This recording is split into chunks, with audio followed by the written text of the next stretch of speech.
Never give in. Never give in. Never, never, never. In nothing, great or small, large or petty, never give in. Except to convict the honor and the shame. Never yield to force. Never yield to the apparently overwhelming might of the enemy. You're listening to the Outlaw Radio Network. OutlawRadioNetwork.com. This country can't be knocked out with one punch. We get right back up again, and when we do, the world's going to hear the roar of our engines.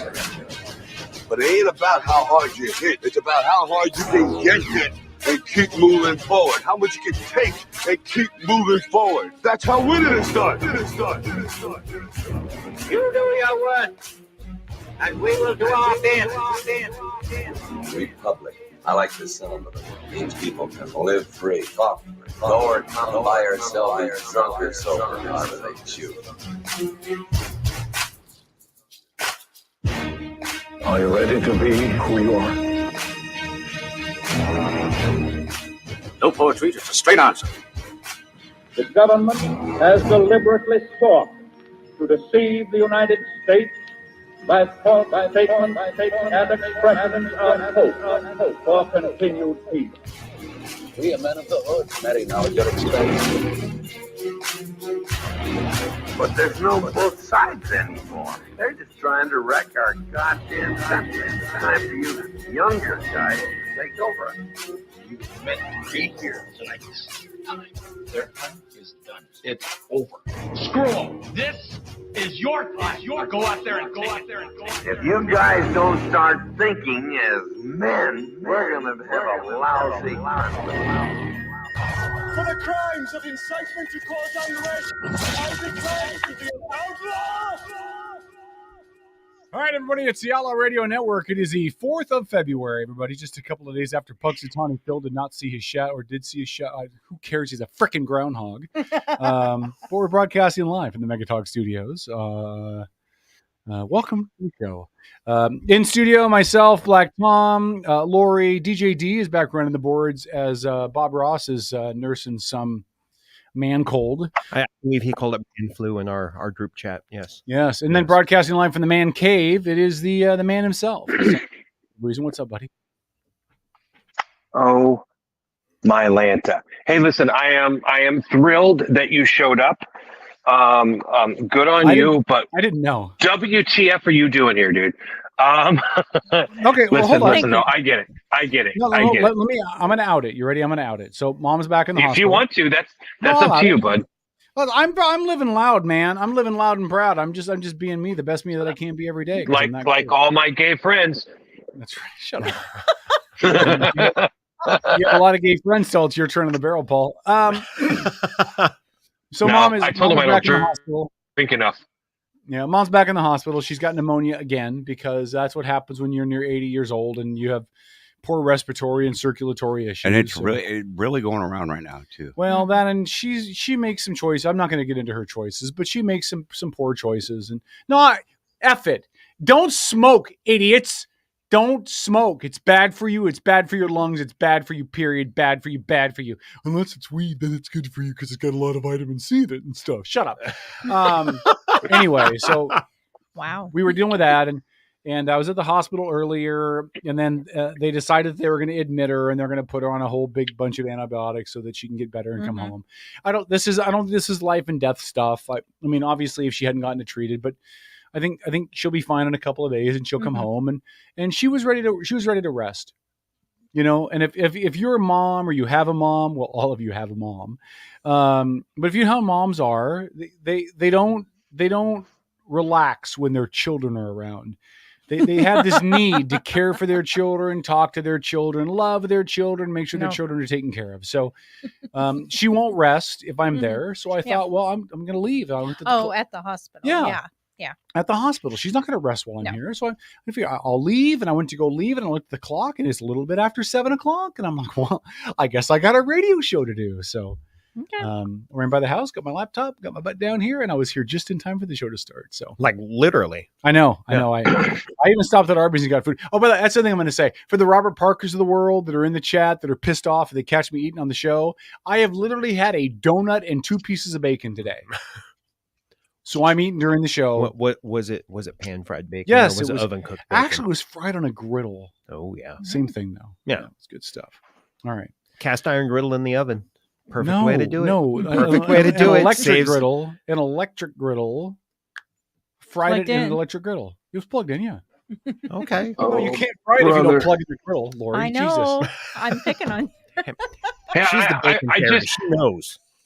Look, I'm going to ask this because it seems like nobody else has the courage to. But you realize when you put bacon in the oven, right? You have the big element, and it heats up, and then that causes the pan to heat up, which then fries the bacon. So what? Pray tell, exactly, my good friend Kevin, is the difference between cheating while cooking bacon and frying it on a griddle? Please enlighten us. Okay, here's the difference. When you bake bacon, there's no difference. Yeah, go ahead. No, there is. When you bake bacon, hold on, Paul, is there a difference between baking and broiler a piece of beef and frying a piece of beef? Is there a difference? Under your logic, if you took a brisket and you put it in the oven and you baked it, and if you fried it, it'd be the same thing. No. A brisket should never go over 200 No, degrees. but what I'm saying is he's saying that it's all the same, and it's not. Well, if you use cast iron in your oven, you know, get your cast iron nice and hot, and then throw your bacon on it and toss it in the oven, you get the same For nice sure. bacon.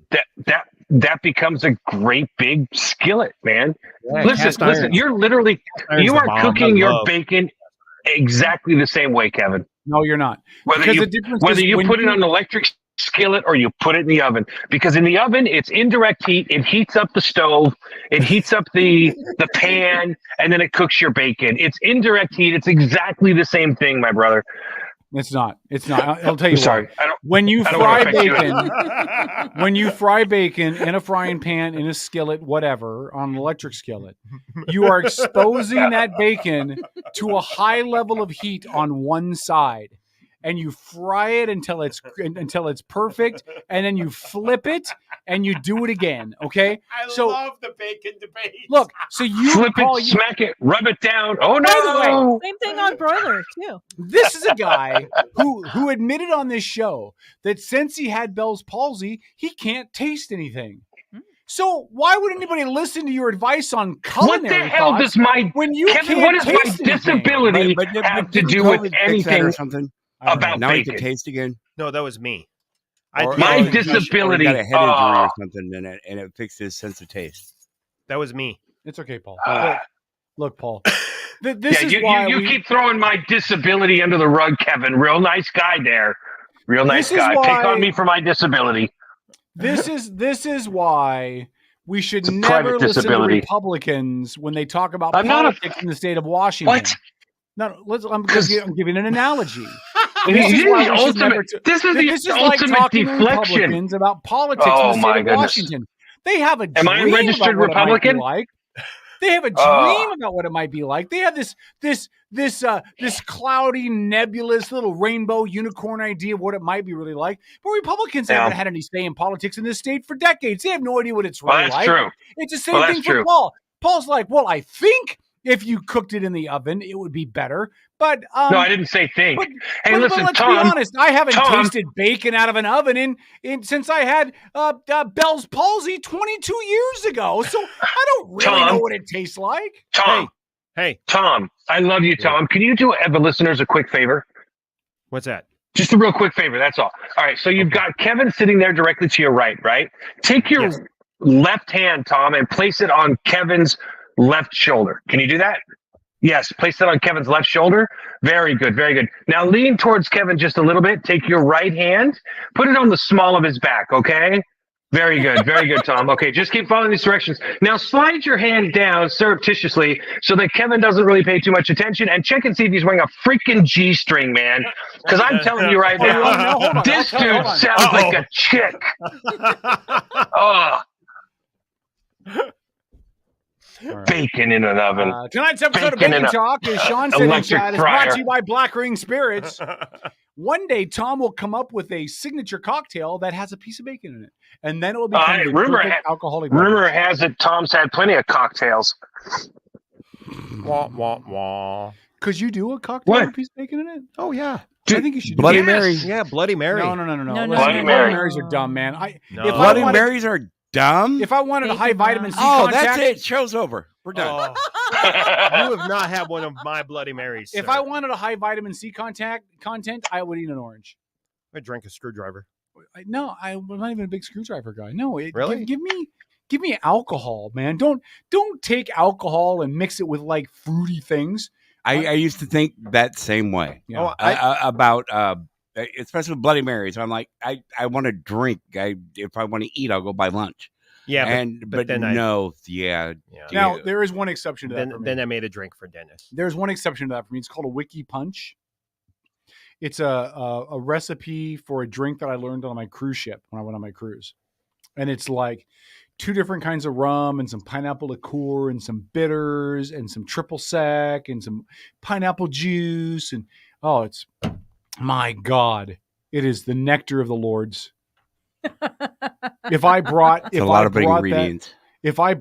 in nectar of the Lords. Okay. If I brought that in here, I would be tore up by 9 and not done drinking when the show ended at 11:30. Let's do it. It is so good. It is amazing. I'm gonna have to make a couple cocktails when I have some things back in stock. Why don't we do a Saturday night show just on Facebook? Maple syrup and bacon. And here's why I want to do it just on Facebook. Okay, because I want Dennis to be able to come peruse the alcohol goodness with us, and I don't want to experience Dennis drunk mixing the show. So I'd like for us to do it on Facebook only with the cell phone. Because we've been there, done that, got the T-shirt. Anyway, I have a few cocktails I think you would find interesting, Kevin. Did you finish that chicken coop, Tom? Because I got some cocktails I need to send to your house. That's kind of on my docket for tomorrow, I think. That would be wonderful. By the way, a schedule has been released. What schedule is that? For the Kids app Destruction. Oh, has it really? How many events this year? 6. It's about damn time. We still don't got the fair race back, but we're doing 6. You don't have the fair? Nope. God, that's so dumb, man. The fair is dumb. What is the fair going to do in place? Have they announced yet? No. Tiddlywinks. They'll probably have whatever they did last year. Luke frickin' Bryan. Some 5th tier Luke Bryan wannabe. Recently. Yeah, some recently signed country music artist that's doing county fairs around, trying to build a name for himself that'll sell about 1,000 tickets. Significantly less than the D Derby, but listen, we deserve as the Outlaw Radio Network to be running our Outlaw Radio Network race at the fair. Right? That might it's be a match made in heaven. Well, here's why we can't, because those are points races. All those drivers get points. We don't want to take into their points. That's why we do that. You know what, Kevin? This is why it's taken you so long to finally be in a great relationship, because you're afraid to ask the tough questions, brother. You get in there and the worst thing they can do is say no, right? So you ask. But we don't have a fair race, so there's not one to ask about. Dennis Unless you're going to go out there and just be by yourself. And wait a minute. It's just like fully over everyone. Get in there. Wait a minute. I have an idea. That's the question. I have an idea. What? Why don't we have the fair race, right? Mm-hmm. Why don't we have the fair race while the concert's going on? Perfect. Perfect. That'd be funny. Sounds suspiciously like a Luke Bryan Las Vegas concert on the docket. Kane Brown can perform in the middle of Thunderbird Arena while we're racing around him. That sounds perfect for the average ADD American citizen and their attention span. But opening Nancy night says, is Tom, you haven't sent her May correct. 18th. Oh, I know. May 18th? Yep. Okay. I'm going to come to more events this year. I really am. I say that every year, but I'm going to come to more events this year. I'm going to try to make all 6 this year. Wow. Well, I'm going to try to make 5, because if one of them falls on my family again, then I'm going to miss that for sure. But I'm going to try to make 5 otherwise. There's none in August whatsoever. No, mine are in July. Yeah. There are no races in August? None. That's weird. They won't let us race a month before they have the horsies out there. Oh. And the cows. That's weird. Wait, so when is the Outlaw Invitational then? September. Oh, That's usually when we have them. Yeah. Yep. Thank you. I believe it's September 12th. Okay. All right, I'm looking for schedules. September 12th. Just go to my page. When I finally overcome my nemesis, turn 1. Dennis, how come we're not Facebook friends? Oh, never mind. We know the answer to that. Let me fix that. I just sent you a friend request. Kevin, you bastard. One of your glorious fans is trying to reach you. What is that? What is Wow, that? that's uncomfortable. As Lori I'm points not a out. fan.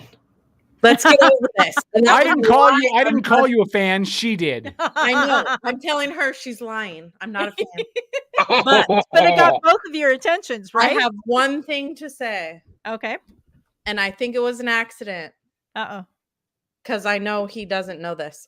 Paul, Wow, thanks Andy for sounds wearing your good. Outlaw Cancer shirt today because it's National Cancer Awareness Day. Yes, it is, and I did know that. Oh. Did you really? It was Booyah! premeditated. Wow. That's Way to right. pay That's attention. right.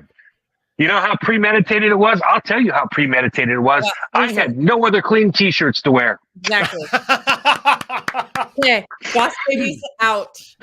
Hold on, Boss Baby, come back in here just for a sec. Boss Baby, come back in the room just for a sec. Why? Because I would like to wish another happy birthday to literally the queen of the K-Dog fan club. It's true. She is my biggest supporter. She adores me, even though she never speaks to me. We call you fan club in our house. Why is she not a Facebook friend? That's what I'd like to know. Because she's like 18 and that she's would be 19. odd. Thank you. She's 19 now. Sorry. Now she's 19. Now she's 19. She's a year legal now. You can be my Facebook friend. But Boss Baby's niece Anna celebrated her birthday yesterday, and she got I sang her a little song. We got to talk, and it was nice to hear from her. As soon as that phone call was over, she goes, "Auntie, I need to talk to you," and I have no idea what it is yet. Oh, she hasn't told you that yet? No. Oh, okay. So I don't know what you said. No, nothing. I just talked to her for a second and sang her happy birthday. Yeah. But I am looking forward to when she's 21 because then we'll take her karaoke in, and I think she would rock some karaoke. I will plug my ears, but she will be there. She'll be there. All right. You guys should have Can you guys have karaoke at the why don't you give the Relay for Life information? June 8th, Relay for Life at Mount Tahoma. And actually, you guys can be the first to know. We are also doing a Bark for Life, Bring Your Dogs Out on July 20th. I brought my dog. That one will be in Buckley's. I don't know the address of that one, but it will be a kind of. What's the date for it again? July 20th is that one. And June 8th is the actual Relay for Life. And you'll hear Kevin on the mic all day long, 10 to 10. Well, I think K-Dog needs to be at the dog one in Buckley. Yeah, as long as you are around, you are. The problem is it's also my mother's birthday, so we'll we'll have to arrange that then. We'll take a look at it. Dawn wants to know if you'll have a Meow for Life. She can be organize the Meow for Life. Why don't we do a Meow for Life? Organize the Meow for Life in the Port Orchard area. Yeah. Can you imagine trying to herd all those cats? Really good at that. Great. No. I heard that, Boss Baby. You're welcome. What'd you say? I said contact the CEO. She's good at organizing that stuff. Yeah. For the Meow for Life. Do you know why there wasn't already a Meow for Life planned? Because cats generally suck. Generally, cats are awful. Yeah, that I'm okay. There's only a few cats that are worth a crap. Most of them suck. Robert Parker, we have security all day, and no, it's fine. Yeah, Robert, we were there last year for the Outlaws. All the Outlaws were down there. Robert wasn't there. Wonder why. Maybe Robert doesn't hate cancer as much as the rest of us. Anyway, we were all down there last year. Yeah. And it was no problem. No, there was no issues at all. It was clean. There was no problems with people acting shenanigans. Yeah, I didn't see any. The neighborhood was great. Yeah. The environment was fun. Look, if you've never done a Relay for Life, and I used to do them all the time. When they had them in Bremerton and Bremerton High School, I used to be entertainment chair and do a whole bunch of stuff for that. So, but if you've never done one before, I just encourage you to get involved and do one. Mm-hmm. Just do one. Because I guarantee you, if you do one, you will do them every year. Because not only is it an opportunity to raise money for a really good cause, which is kicking cancer's ass, but on top of that, there's a lot of great people involved. It's a lot of fun. There's a lot of you meet a lot of just phenomenal people, including my favorite relay person worker, Anna, and it's just it's just a really good time. I encourage you to go and get involved and just do it just one time. And just don't take food on the track. Yeah. Don't take no food on the food. track. Then, No then food. Andy gets militant. Yeah. Well, yeah, only because I have Because to. we have to. Because it's I'm on hoping- my ticket. If Yeah. I'm hoping Paul can make this year. yeah, there's lots of food. We're having a food truck sort of rally almost. Mhm. There just isn't on the track. So Yeah. Is it good where it was at last year? Yep. Okay. Mhm. It's a nice venue. I mean, Plus- it's clean. It's not really in a crummy part of Tacoma. Mhm. And Don it's said, I think it's it's- discrimination. We need to support cats that want to fight against cancer. Well, if you can get them to say F cancer, we'll have a cats event. Yeah. Hey, boss baby, how What? many pounds or cans of food did we collect for the food drive as part of really Relay? want to say like 3! 300 something, How many? like 300 something, and that's 300 off the pounds top or of my 300 head, I don't cans? Yeah. remember. 3 pounds. 3 hundos. I'm 3 just playing. hundos. I'm just being funny. All right. And Robert says that he donates to cancer. I know, Robert. I was just giving you a hard time. Don't become a snowflake on me. Don't become Paul. Speaking of Paul, what's going on, buddy? How are you doing, buddy? Whoa. I'm number 1. Thank you, Paul. Hey. Yeah, you are. I'm number 1. Yeah. Robert, yeah, as I yeah, get in the you are. studio, I'll be thinking of you. Nancy said, in other words, and only for Paul, "Don't Stop Believing" is the top waiting room song. Oh, Do you have, Well, that might do be you have a true. scores for that, Nancy? And I saw elevator. that same Yeah. list. I don't remember where Muzak. it was. Muzak.com. It's second, right behind "Big Wheel in the Sky." Keep on turning. Don't know where. Well, that song, man. Oh my God, it's so annoying. It's a great song, man. And it's not Yeah, big wheel yeah. in the sky. It's wheel in the sky. I know, but There was Paul's no big in there. Paul thinks it's a big wheel. He's thinking about the big wheel down the driveway. Yeah. Back when when Paul was little, he was driving the big wheel around, pretending he was Punch and or John. Oh, you know? remember? Do you remember with the the green chewed up machine? wheels? Oh, yeah. No, he was Green Punch machine. and or John. He was like, dun, dun, dun, dun. It's the only reason I never went to Mexico because the only words in Spanish I knew were Eric Estrada. Oh. All right. But what? We'll check your comments in the chat during the Facebook break. When we come back, we'll actually get into some real topics, including all the mistakes you make when you serve as a superintendent in North Kitsap. Oh, yeah. Annie. And more coming up in tonight's show, Outlaw Radio. Oh Lord.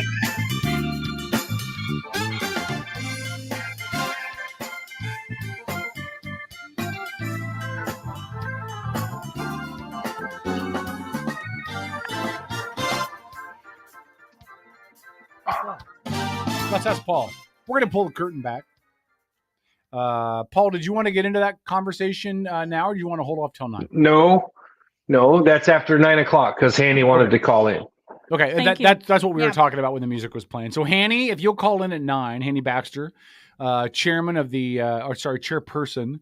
Let's not be sexist and elitist. The chairperson of the Kitsap Democrat Party will join us after 9 o'clock to talk about the debauchery that is your North Kitsap school superintendent. Yeah. If you don't know the story, you should. Comments in the chat. Yes, Tom? Oh, I was just going to say it was nice seeing Hanny the other day. She popped by Black Ring Spirits and Did she drink? Yeah. What is she like when she drinks? Is she a pleasant drunk? What she actually Hanny know has that she never was gotten drunk. herself impaired. She's come in and had a few drinks, and we've had very, very nice chats. But no, she just goes from friendly to friendlier. But I mean, really, she just hung out with me while I was doing the dirty work of the distillery, cleaning up spent grain. And Can you imagine the fun? Paul, what do you think of this? Can you imagine the fun if we got Hanny Baxter and Robert Parker In the same room? in the same room, Oh, I've done that. drunk off their asses? Oh, not that. I think they would save I think they would solve every problem facing our great nation. What do you say, Robert? Hanny? No, I do not have any thought process that will happen. Are you kidding? They both have a great deal of respect for Yeah, they just do. conversation, and no, I think that would be And for each other. Really. yeah, and that would be like an interesting episode of Drunk History, but General Patton, not history. Mm-hmm. General Patton, who had What a about great deal of respect for the 30 seconds. Nazis, and he had a great deal of respect for the Russians, which is exactly why he said if he got up into Berlin, he would turn his army 2 directions and fight them both at once. No way those two are solving all the problems facing our democracy, man. I think Robert and Hanny could totally do it. They could totally have a conversation. Both of them. No, I think they'd fix it all. Yeah.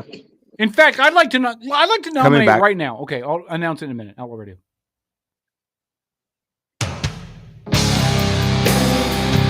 I'm Brandy Cruz, host of the Undivided Podcast, and you're listening to Outlaw Radio. Good luck.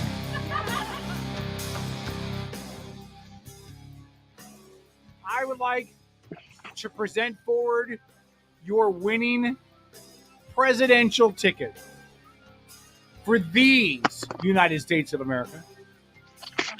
I would like to propose a ticket of Hanny Baxter for president, Robert Parker for vice president. Now, before anybody gets up in arms, I'm suggesting Robert as vice president because he's not a county chair. He's a worker bee, and Hanny is a county chair. So therefore, she gets a little seniority over Robert. So Really? Hanny Baxter, You do know Robert's Robert Parker a member for of the president. state. You do understand that Robert is a member of the state And he's organization? not just a member, but he's also a client. Okay, I got it. Fine. No, what I'm saying to you, Kevin, to make sure that you understand, is actually in the food chain, he is higher up. Why do you have a problem with a woman being the lead of the ticket, Paul? Why are you? I don't. I don't, because, well, you were just flat out wrong in your statement. It's important, Kevin, when you're on radio. I know this is a stretch, but we have to try to be correct and accurate. Robert says, why do you think Hanny and I wouldn't do a show together? I didn't say you wouldn't do a show together. I know you would. I know you guys are friends. I said, would you do a show where you both were drunk together? That's what I said. Get drunk And together solve problems. Yes. Solve. Can you imagine that segment, though? Oh, it'd be fun. At 10:30, Robert and Hanny solve today's problems, right? We cut to some really cool jingle music. After 3 shots. No, and they've been drinking since 8. They've been here since 8. Drinking since 8. So when we bring them in at 10:30, they're thoroughly toasted. And then we throw things at them like, Robert and Hanny, how would you solve the issue in the Middle East? And then they would give out their opinion. And when they'd solve it, would be great. It would be a great bit. It would be fabulous. It might only last for one show, but it would be a great bit. It'd be fabulous. Yeah, it would. What do you think, Paul? What? It's giving me like drunk history ideas. Oh, yeah. Yeah. Hey, Dennis, what's our fines for swearing? How much is that money I need to have ready? I don't know. Oh. Here's what we do is we sponsor it. Tonight's swearing fines are brought to you by Black Ring Spirits. You swear, we'll pay. We make it a super chat so everybody can contribute. That'd be a great idea. All right, Paul, do you have a topic you'd like to open with? I'm deferring to you because I kind of put you in charge tonight because I didn't know if I'd be here. So I don't want to derail the lovely plans you have set for tonight's show. I'm just a passenger on this bus. I wouldn't have guessed that. We laid everything out ahead of time to make sure that we'd have our good old fashioned schedule to keep to. Tom, you had that schedule all ready to go, right? So let's hear it. Thanks, pal. No, I'm kidding, man. I'm kidding. I'm just messing with you. I love it when Kevin does this because it always makes me laugh and cry at the same time. Like, hey man, you guys spent 2 hours getting everything ready. Hold on, let me steamroll you, and then I'll come back to you when you least expect it. All right. No, I'm just messing with you, Kevin. Actually, I'm glad things are going okay. I'm glad you're able to get out of the hospital and leave your mom there by herself. Nothing says I love you. I'm just messing with it, man. Somebody's got to have a sense of humor around here. Hey, so we thought that we would open with an interesting story from Elon Musk, of all people. Oh, okay. Yeah. I found this story to be pretty interesting. And so what Elon Musk has gone on to say is that Biden has opened the border floodgates so that Democrats can stay in power. Now, we've heard this accusation floated before by many people over the years, right? I mean, I don't think this is anything the accusation is anything new. But Elon Musk has said that Biden wants to get as many illegal immigrants into the country and legalize them so Democrats can create a permanent one-party state. Yep. Listen, I know there's going to be plenty of people out there like, no, that's not true. No. Well, why is it true? Look at Tom? Washington State. Look at California. Let's actually start this with Lori. Tom looks like he's so into this topic right now that he's just foaming at the mouth to speak on it. No, I'm contemplating things, so I'm just gonna listen for a bit. Because it's been successful on the West Coast. It has successful in certain East Coast states as well.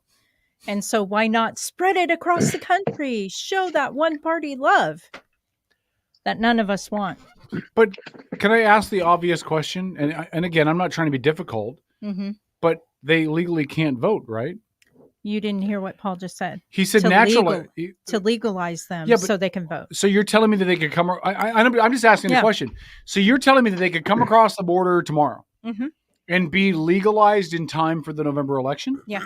They move that quick? Well, not only that, but a lot of states have made provisions, as well as city and county government provisions have been made in the last couple of years, so that illegal immigrants, or whatever you want to say, can essentially vote if they can present some sort of identification. Right. So even if they're not, legal to get a driver's license. Let's build off of what Lori just said, right? We've been having this debate for years in this country. What is that debate centered around? Voter ID laws, right? What have Democrats said from the get-go? Voter ID laws are racist, and they overwhelmingly hurt the least of us the most. And so people don't need IDs to vote, right? And they list this whole grip of ideas and reasons why voting, right, should not require you to go out and pay money and get some type of special ID. Forget the fact you need it to, buy tobacco or buy cigarettes or enlist or drive. And the list goes on, right? But your most sacred responsibility as a citizen of the United States to vote, no. We don't need you to prove who you are for that. No, we don't need that, right? So we've had that underlying current going on for years, and I don't think anybody would debate that, right? How many times have we heard, how much it hurts the African American community to require people to have an ID to vote, right? Anybody disagree with that? No, it's a silly idea, but yes, it's a talking point. Right. We've heard it for years. Now, over the last several years, we had a President Obama who told people that were here illegally what? What did he tell people? Okay, in his re-election campaign, which would have been 2012, he said to them, "Well, if you're here illegally, go out and vote. Nobody from the federal government's going to come track you down." That is your president's words. I'm paraphrasing, of course, but that's what he said. Anybody disagree with that? I don't remember. I don't recall it, but I don't doubt it. Yeah, he said it. In fact, he said it on Telemundo live. Okay. He told the Spanish-speaking community of illegals within the United States that if they went and voted, nobody was going to come track them down. Okay. So you had that occur. Okay. You have small towns, hamlets, stuff like that, where they are already allowing illegal immigrants to vote. And they are setting this up on a very small scale, small levels, right? They are doing that through county, local, city governments, right? What are they doing? They're allowing them the opportunity to vote for things like city council, school board, amendments, and stuff like that. So they're already setting the stage, if you will. Okay. Does anybody disagree with that? No, I've read plenty of headlines where there's been that's right. Yes, of immigrants in local voting. That's locally. right. Local elections. And That's keep in right. mind, Now- and keep in mind Yes. that they don't. You guys mentioned earlier about citizenship. They don't have to be citizens to vote in city, county, or local elections. Correct. That is a determination that is made by those municipalities. For the federal election, they would have to be citizens. That's a federal law thing. But as Paul's talking about, none of those littler pie things require citizenship if the city, state, municipality, county, whatever, sets law in effect that allows non-citizens to vote. That's exactly right, Kevin. So I think what Elon Musk is getting at is something that we've talked about for years. He's just one of the most high-profile people to say it. Okay, I would challenge anybody, and I mean anybody, to tell me why we have a president sitting in office right now who is actively telling the world, hey, there's nothing I can do about all these illegals coming across the border. That is a non-mischaracterization. That's literally what he has said. Okay? I'm not quoting, folks. Again, I'm Polish. My memory doesn't work that way. I'm paraphrasing. All right? But the president made it clear to everybody that he what? Does anybody know? What did the president say to everybody? He can't do anything about it, right? He can do. He's done everything within his powers. Yeah. I think within that's his power, right? Within a pretty close approximation to his And quote. even the VP went to Central and South America and said, come on over. Now, let me ask you guys this.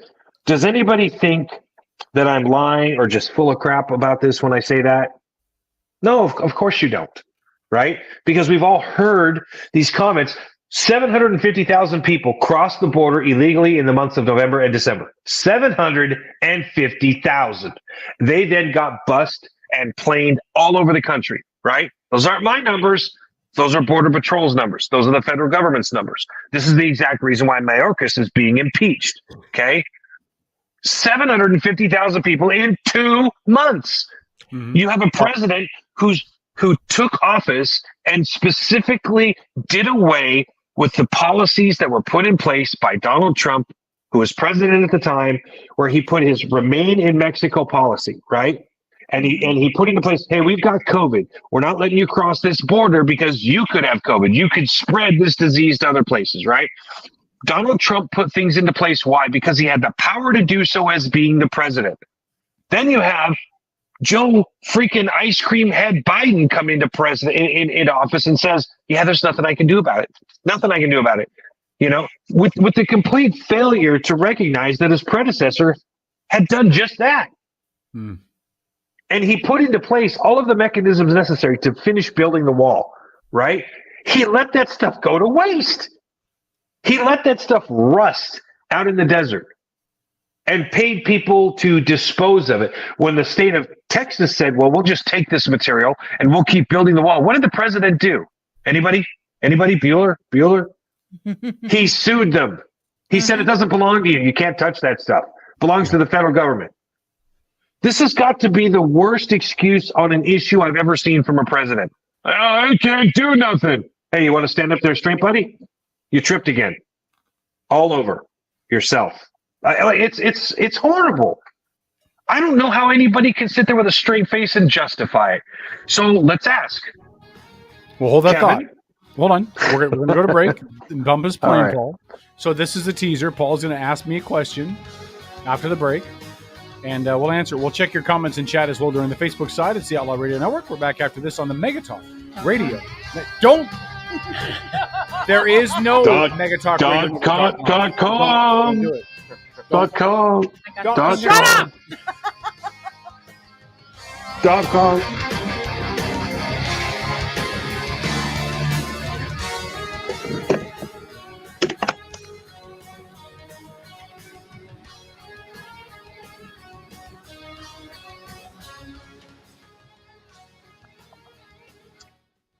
All right, now look, listen. Now that I am a veteran of the longest relationship I've been in since 2006. What? Okay, I'm a pro at relationships now. It is allowing me to see, Paul, how to better support you as a co-host. Because really, Paul, you and I are partners. We have a relationship, right? And since I have been fully vested in my longest relationship since 2006, I feel 2 like a weeks? pro now. Shut up, Paul. It's my longest. I'm just relationship asking. I don't even since know, man. 2006. I feel like I really have a handle on this relationship thing. Like I got it all down, and I'm ready to just expand that into the world with you, Paul. So how can I embrace you? How can I support you as a partner? Tell the truth about your president. Well, no, we're not doing that till we get on AM. Remember, we're on Facebook. No, but you asked how you could support our relationship. I'm just telling you, you tell the truth. Okay, I will tell you. No, I'll tell you the truth when we come back on AM. I will do that. About your president or his favorite president? Well, first of all, my favorite president is not Barack Obama. I thought you said No, he but was. he's the best president we've had in the last 30 years. But the bar is really low. Okay. Apparently. He's Obama was the best president since 30 seconds. since Reagan. What do you use as your basis for comparison? My personal fucking opinion, Paul. Shut up. No, Oh, that was on AM. Oh, my bad. no, it was not. No, it was not. All right, we're coming back. Outlaw Radio. We're back after this on AM with no swearing. I promise. Brought to you by Black Ring Spirits. Back after this. And President Promises Promise.com.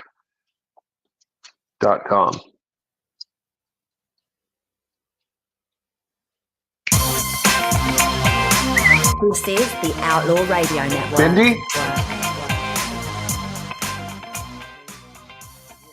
All right, breaking news. Come here. We are updating the whiteboard. If you are on the video stream, you can see Tom doing it right now. We are updating the whiteboard. It has now been We're a week behind. 91 days since we violated an FCC guideline. That means in 9 days, we will be able to do a show with no pants on. No. Oh, shut the front door. No pantalones. No pantalones. Q, man. I am Q. so happy. I'm so happy. In 9 days. Hold on. Let's figure that out really quick. So that'd be the 13th. I don't want to waste it on a Wednesday show, though. Oh, you don't So want I to do it think- on Valentine's? Oh, my God. The Valentine's Day without pants show. That's it. That's what we're doing. Valentine's Day and Can no I pantalones. Can I just be the voice of reason here and point out, Kevin, if you're such an expert at being in a new relationship, the last thing on your mind should be doing a live radio show on Valentine's Day, dude. Well, first of all, bingo. Listen. There's no way should you be going, I'm doing a radio show on Valentine's Day. That's called a precursor to a disaster of a relationship, buddy. That's what that is. Well, I'm going to respond to that as any good partner should. Let me speak with her about that. See, I'm learning. Let me speak with her about that. All right. You're going to ask me a question, Paul. I'd like to hear what this question is. Please layeth upon me your deep question. I would like you to explain to the listeners, as the Democrat in the studio, how you justify the president's position on the fact that he claims he can do nothing about the border. Oh, okay. Well, let me say two things. One, Joe Biden's a dumpster fire. He should not be the president. In fact, there's days I wonder if he even remembers that he is the president. Let's be honest, okay? But I do think he's got a wife that reminds him. That's right. Joe, wake up, Joe. Joe, it's time for you to sign some. No, Joe, not pancakes. No, I just need you to sign some. Joe, get up. Joe, come on, Joe. No, it's not time to watch. It's Joe not fell time to watch down. Murder, She Wrote, Joe. I fell down. Joe, get up. Come on. Okay, anyway. Joe fall down. So there's that, okay? But I do think he has somewhat of a point when he says that there's little that he can do. And here's why. Because the end result is anything significant that's going to happen on the southern border has to be done by Congress. Now, Joe could certainly lead better. He's a crappy leader. But any legislation that is going to be passed, that has to be passed to affect what happens at the southern border, has to come through Congress. And so, I wholeheartedly disagree. And you're a constitutional scholar. Oh, yes, absolutely. What are you talking about using executive order? He could if he needed to, to start with. I mean, that's just to start with, Kevin. Listen, what is one of the president's primary duties? And I will say it like this to you, Mr. Constitutional Scholar. What is the president of the United States' primary duty? To secure the safety of the nation. Should I just drop the microphone I'm not holding now? Or What? I mean, was what that a sounds good to microphone you? you were holding up to your mouth, or was it? Yeah, yeah. What was that? Okay, just checking. Listen. Listen. You can't say that the president's primary duty is to protect the country. Say, but there's nothing he can do about the border, George. There's nothing he can do about the border. Well, hold on, but hold on. Hear me out. Yeah. Do you Okay. agree that if he did No. an executive order, hold on. Yeah. Yes. If he did an executive order, I firmly believe an executive order in this point of American history and American politics would do more harm than good. Because then half of the country would say, look, the dude's a tyrant. He didn't even get Congress to pass it. He just made a decision unilaterally. We saw how that went over when Trump did it, and we saw how that went over when Obama did it. That's all straight up partisan. No, that's straight up partisan politics. Division, but it does cause up more division, though, doesn't it? No more division than was already there. That's straight up partisan politics, dude. You have a Supreme Court that made a ruling about what 2 weeks ago. They told the Border Patrol, you can go ahead and cut the Texas wire, the razor wire in Texas along the Rio Grande River, right? Mm-hmm. What did Texas do?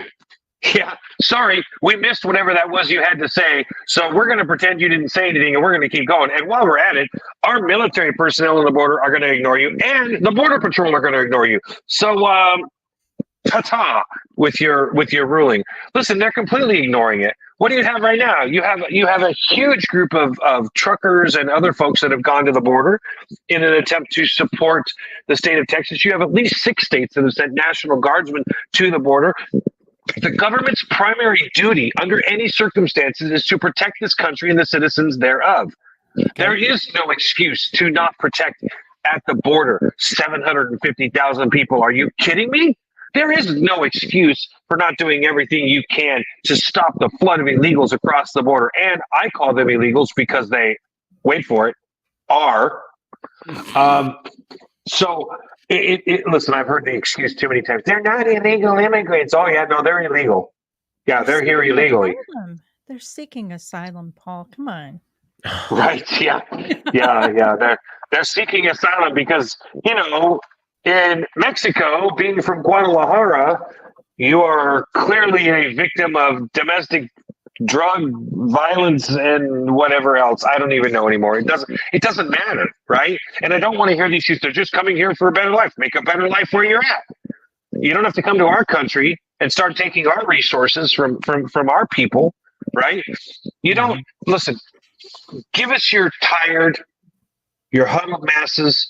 We will bring them together in the United States of America, right? Wasn't that the old adage, essentially? It's what's written on the base of the Statue of Liberty, correct? Statue of Liberty, right? Right. Now, what Give made me us your tired, great? your poor, your huddled masses, huddled yearning to be masses. free, the wretched refuge of your teeming shores. Send these, That's right. the homeless tempest tossed to thee. Right. I lift my lamp beside the golden door. Go ahead, Paul. What's the difference between then and now? I will give you that there is one colossal difference. What's that? Because 70 years ago, when those immigrants would come here, they would do what? They would assimilate. What? That is no longer what is expected. That is no longer what is done. They didn't come here and then become Americans. They come here and now it's Viva la Raza, right? I'm going to create a miniature Somalia in Minnesota, for God's sakes, like you couldn't have picked a better spot for that.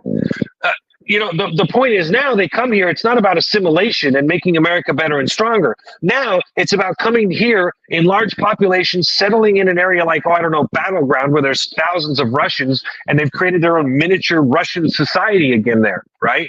Mm-hmm. These are all things that are happening now, and it's freaking encouraged. And who encourages it? Democrats. Well, Republicans don't encourage it. Hey, Paul, in Yes. all fairness, that's been happening for a long, long time. I mean, you go to Little Define Italy. a long time. I'm talking about the difference between then and now. Right. Well, so then, Tom. in the 40s, there was Little Italy in New York, and there's Chinatown in San Francisco, which goes back even further. That goes back to the Gold Rush days. So, Absolutely, it does. Immigrants made their own communities, but they did a good job of, I believe your word assimilation was right. Assimilating into the surrounding cities. it's definitely 100%. different. Yes. It's Yes. different now. Now it is encouraged to go stand out on the street, hold up your myriad of different signs from where you're from. Now you're not American. Okay? No. Now you're a African American. Now you are a Mexican American. Now you're a Guatemalan American. Now it's always slash something, right? It's always hyphen something. It's not about being an American anymore. And that's my point, right? Y'all are thinking it. I'm just saying it. Y'all know damn good and well what I'm saying is true. These people come here and they migrate here. They don't migrate here to become American. Can you honestly, any of you look at the camera and tell me that I'm wrong? So I think you're making a. I think you're making a really. You're saying none of them. I don't think none of. No, I didn't say none of them. I'm talking in generalities. Okay. There are some. Of course, there's some. Always there are some. I mean, the Amish have always been segregated, if you want to use that word, or separate. Yeah, but they're not Amish Americans, though. So, I Paul, I think your frustration is with, of course, the illegal border crossings, but there's so many people. My frustration, Tom, is that I worked in immigration. And I see the things that are done right, and I see the things that are done wrong. And I full-heartedly believe, and I would challenge anyone who disagrees with me, you have the right to disagree, but I challenge you to prove that I am wrong. I came to the opinions I came to because I worked in that field, I worked in that industry, and I saw the ridiculousness that was going on. You just watched 4 guys who came here illegally beat the hell out of a cop in downtown New York, and then what happened? Yeah, that was gross. They were released with no bail. They jetted and took off to another state. Okay? Yep. Those are not people that are coming here because they appreciate what America has to offer. They're not. No, and I'm not sure why they're here. They're here to get whatever they can out of America. It's not about coming here to make a better life. It's about coming here to fleece America for whatever they can get. And then they'll just go do whatever they want. Yeah. Look, all the more power to them. We're letting them do it. That's my frustration, is why the hell are we letting them do it? And why is everybody, not everybody, let me rephrase that, and why are so many people acting like it's okay? Oh, well, it's just this, or it's just that, or we'll figure out a way through it. No. You folks allowed people to get put into positions of power. When I say you folks, I don't mean you guys sitting in the studio. I mean the folks that are out there. The folks that are out there that allow these prosecuting attorneys to come sit in positions of power where they said, you know what? We treat people that beat cops, we treat them too poorly. We need to just let them go. We need to understand what they've gone through. I don't need to know or understand anything somebody's gone through who just beat up a guy in blue. I don't give two craps what you went through. And by the way, your first action was to come here illegally. Then you beat up our law enforcement and you give the finger to a camera and you split. And by the way, if you haven't seen the video, before you jump on the left bandwagon and says, well, it must not have been that bad if they let him off without bail and blah, blah, blah. Go watch the video. It's pretty bad. Because that video is blatantly... I mean, listen, take out of the fact that there were cops involved. Mm-hmm. You had 4 people jump on somebody and kick the snot out of them. That in and of itself is bad enough. But you add on top of that the fact that that there was 2 police officers doing their jobs who are tasked with public safety. And you've basically said to the New York City Police Department, F off. People can beat the crap out of you. We're not even gonna ask them to post bail before we release them. If I was a police officer in New York City, every last one of us would walk off the job. Every last one of us. Yeah, I don't think it's just New York City. No, but I'm just saying that was the department impacted. Yep. Shake that bitch to the ground. You want to enforce change? Kevin, that's walk a good off point. the job That's for a great day. point. Yeah, that was gross. Man. Yeah, you're right. Dramatic situations. I mean, situations like what occurred there, they require radical movements. Yeah. It's one of the things I've always admired, and I hate to say this, but it's true. I've always admired about the left. They've never been afraid to take the extreme stance when they needed to because they felt it was the right thing to do at the right time. All right. Outlaw Radio, top of the hour news is next. Hold on. We're back after this on Mega Talk. Shut up! RadioNetwork.com. OutlawRadioNetwork.com. Yes, Lori. Yes. I hate you All right, people. we're in break. I hate you people. I give you all the way up to the bump. We got 10 seconds in the bump. I give Well, us the a microphones proper- are still on. I give us a Blame proper Dennis. outro. I give us the Blame proper Dennis. outro. The outro we want to leave our listening public with as they go into the break. And then you bastards have to be like, OutlawRadioNetwork.com. I mean, come on, stop it.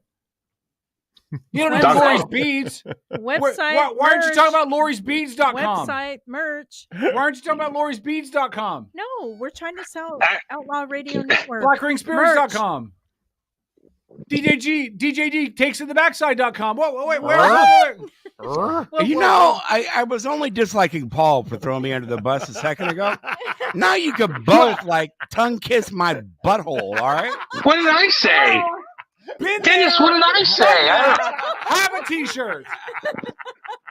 How do you think we got into the Derby? The sacrifices I make for this show. Oh my goodness. Dennis, seems like pudding to me. Oh my Just wait till my next good taco day. That's it. The day after is all You know yours, what? buddy. Dennis, can you do us a favor? Can you bring Kevin a couple of those tacos? I did see someone do a practical joke where they bought a taco for their wife, but they took one of those one chip challenge chips and crunched it up in it. Oh God! Oh, yeah. Every time I think about that, I retaste the vomit coming up out of my mouth every time I think about that. That was horrible. That seems like something Ryan Reynolds and Blake Lively would do. Yeah, there's a new one chip challenge chip. Is there? Bring it in. Don't care. Yeah, turns your tongue blue. Bring it in. I will dominate you guys like I dominated you on the last one. Okay. Didn't I dominate? Like everybody else was crying and you dying. did well. And I was sitting here like, what? I mean, it's hot. Yes, but, it's hot. But I'm a man, and the rest of you clearly are not. I guess. I own that challenge. I whipped out. I'm like, nope. I'll be out sick that day. Tom Listen, was in a fetal position on the floor. Yeah. Paul was running for his life. In I fact, not only am I a man, puked all over the place. Not only am I a man, but I am now a man perfecting the art of relationships. I am a role model to children everywhere. I'm going to start doing TED Talks. God help I us. swear to God. I'm going to start doing TED Talks about how to be a man and have a successful relationship. You ready? Admit you're wrong when you're wrong. That's the lead, right? Everything else is in line. But I got this down, man. I got this down. I can do this. Paul, you could take some notes from me. I have no words. One of us has been divorced in the last 10 years, Paul, and it's not me. Kevin, I have a question. Because all my failed relationships were more than 10 years ago. So we can, I mean, I've intentionally put distance there, but. I have a question. I know, Paul, don't say it. What if you're like me and you're never wrong? Yeah, Paul, just shut up over there, okay? I know what you're thinking. And I knew that as soon as I said it, and I thought, I shouldn't have said that. You shouldn't have said that. I should not have said that. And again, in relationships, you admit you're wrong when you're wrong. Paul, I was wrong. I'm sorry. But what happens if you're like me and you're never wrong? Tom. Yeah. You're a libertarian. Yeah, I know. You're never right. No, I'm never wrong. You're never right. No, I'm left-handed, so I mean that's kind of correct. Who did you vote for in the last election? The guy that lost. That's right. The guy that lost. That was a gal, by the way. Jorgensen. Oh, the candidate that lost. Yeah. Okay, there you go. Well, at least he didn't vote for Where's Aleppo. No, he voted for Where's Aleppo the election before that. 45 seconds. What? You voted for Dennis, whatever you felt, hold on, guys. I need to say this. Dennis, for whatever you felt I threw you under the bus for, I sincerely apologize. I did not mean to. Liar.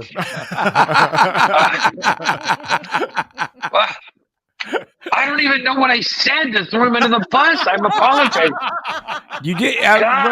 It sounded a little something like, "Oh, blame Dennis." But I didn't say that. Yes, you did. You did. crap. What did I say it? What did I say it about? All right, coming back. Outlaw Radio. Paul's a douchebag. Back after this. Greed, deception, abuse of power, that's no plan. I'm the enemy. Because I like to think. I like to read. I'm into freedom of speech and freedom of choice. I'm the kind of guy who likes to sit in a greasy spoon and wonder, gee, should I have the T-bone steak or the jumbo rack of barbecue ribs with the side order of gravy fries? I want high cholesterol. I want to eat bacon and butter and buckets of cheese, okay? I want to smoke a Cuban cigar the size of Cincinnati in the non-smoking section. I want to run through the streets naked with green jello all over my body reading Playboy magazine. Why? Because I suddenly might feel the need to, okay, pal? I've seen the future. You know what it is? It's a 47-year-old virgin sitting around in his beige pajamas, drinking a banana broccoli shake, singing I'm an Oscar Mayer weed. You're listening to the Outlaw Radio Network. OutlawRadioNetwork.com. Huh? Breaking news. Breaking news. On the Not It game, Kevin and Tom won. Lori was last. No. Paul So, didn't do the Not It. There'll be some obscene things going on after the show, but it won't have anything to do with me or Tom. What did I miss? It Well, won't Paul's be with not in Lori studio, either. so he doesn't count. I mean, because he's not in studio, he can't be forced to participate. Hello, Paul. Neither can I don't Lori. even know what the hell you guys are talking about. Well, you don't I'm wanna still know. worried about. I'm still worried about what it is I supposedly threw Dennis under the bus about. I mean, You I'm just saying throw there's nothing Dennis I under can the do bus all the time, man. You really need to seek out professional help. All right. In just a moment, we're going to have Handy Baxter. She is the head of the Kitsap County Democrat Party, who's going to join us live on the show as we're going to talk about the wonderful story coming out of North Kitsap that should make all parents feel more than proud about the type of education that their kids are getting and the kind of people that are making the decisions that involve the kind of education that their kids are getting. And we'll get to that in just a couple of seconds. Paul on the phones, in studio, me, Tom, Lori, and DJ D. Philip, otherwise known as Bob Ross, is at home nursing a man flu. The man flu. The man flu. The man Well, flu. listen, Kevin, first of all, tell the truth. Tell the truth about Bob Ross. His exact words were, I still have a cough. No, he said man flu too. He did make a joke later on in the chat about having the man flu. So it was his own. But yeah, that's a joke part, right? What's a man flu? I've never heard of a man flu. So I've heard of the brown bottle flu. I've had that before. Yeah, right. Who hasn't? Yeah, definitely. Not me. I'm never in your life, Lori. Never been drunk. Gonna keep it that way. Oh. Okay. All right. I won't fault you for that. Ain't nothing wrong with that. I mean, good on you. Yep. All right. Really quickly, let's go ahead and bring our guest on the line. She is the head of the Kitsap County Democrat Party. She is the chairwoman, but more importantly, she is really the voice of reason within our community on the Democratic side of the platform. Hey, God damn it! Come on, man. She's a friend of the show. We adore her. Don't be giving away my name. One and only Hanny Baxter. Hello, Hanny. Oh my God. Listen, Hanny, I'm not just your God, Hanny. I'm everyone's God. But welcome. Oh, Lord. Not you, K-Dog. I have to say, I haven't had the opportunity to listen for a while, and I'm sorry. I don't know if you know this, but recent events keep me busy in a weird way. But regardless, I haven't had a chance to really listen, and listening for the last 15 minutes and hearing, the conversation, I'm like, man, I don't know if I want to show up now. I'm like, oh, you have the Democratic Party, the local party, on your show. Oh, yeah. No, we love you, Hanny. Here I am. Hanny, we're not going to. We love you. Yeah, we do love you. We're not going to ask you about the border crisis because that's not in your district. So we're just going to leave that alone. Yeah, That's right. You don't have nothing to do with that. But we would like you to explain the president's justification for why he can't do it. No, I'm just kidding, Hanny. Just kidding. Right.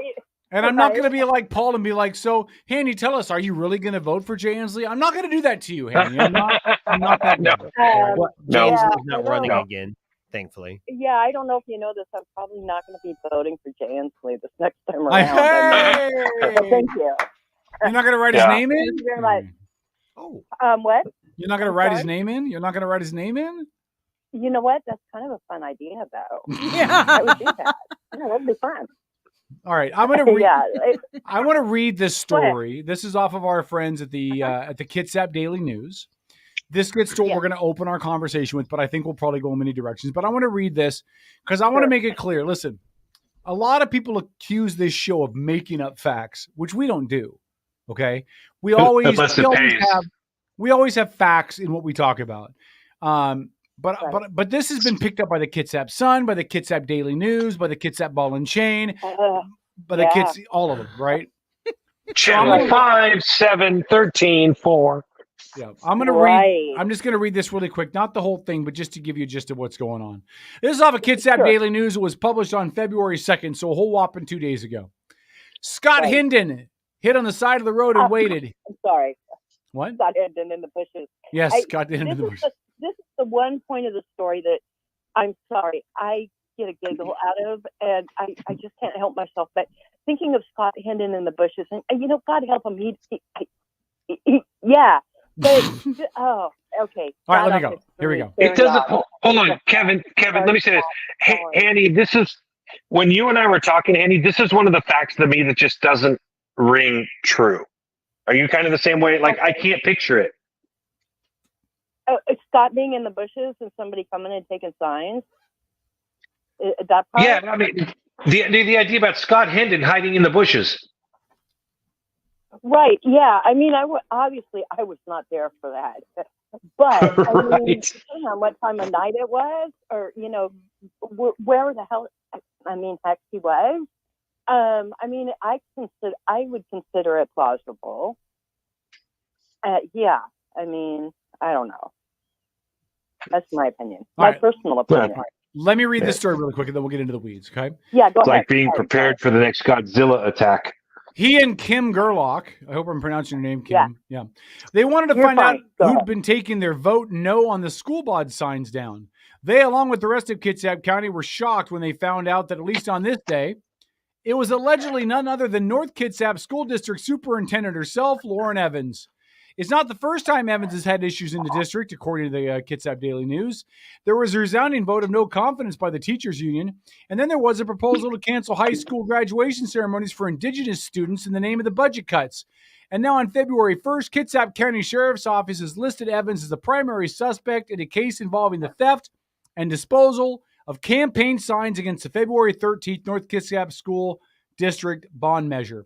Evans denied the allegations to law enforcement, saying she was framed by Hendon and Gerlach, but did not respond to multiple inquiries by the Kitsap News Group. Why? Because you're not a real newspaper! But anyway, but she has reportedly caught on camera destroying the signs. Now, here's the best part of this story, then we'll get your thoughts. The case started when Hendon and Gerlach observed that 4 of their campaign signs disappeared in as many weeks from a particular spot along Little Boston Road in Kingston. Hendon said the signs seemed to be going in the early morning. So he covered them in blue grease in an attempt to deter the thefts, set up some game cameras and the stickers off the road, and waited. Sure enough, around 6:30 a.m. on January 26th, a video shows a woman with medium-length blonde hair wearing a black down jacket at the scene, pulled up 2 of the signs, tossed them in the back of a gray Ford Ranger, and closed the bed cover. Meanwhile, Hendon had caught up to them in another vehicle, and when all 3 came to a stoplight, he confronted the truck driver. He jumped out of his car, shined a flashlight in the driver's side window, and pulled out his phone to take a picture. What he captured shocked him. Hendon said, quote, "I've never been within 5 feet of her, but I'm aware of. I held up the light, saw her face, she put her hand up to block the view, and then she took off. I had like a 3 to 5 second look at her, but my initial impression was, yes, that's certainly her." So, obviously, before we get into the conversation, we are in no way accusing her of stealing the signs. Plenty of other people have done that for us. We don't have to. Right.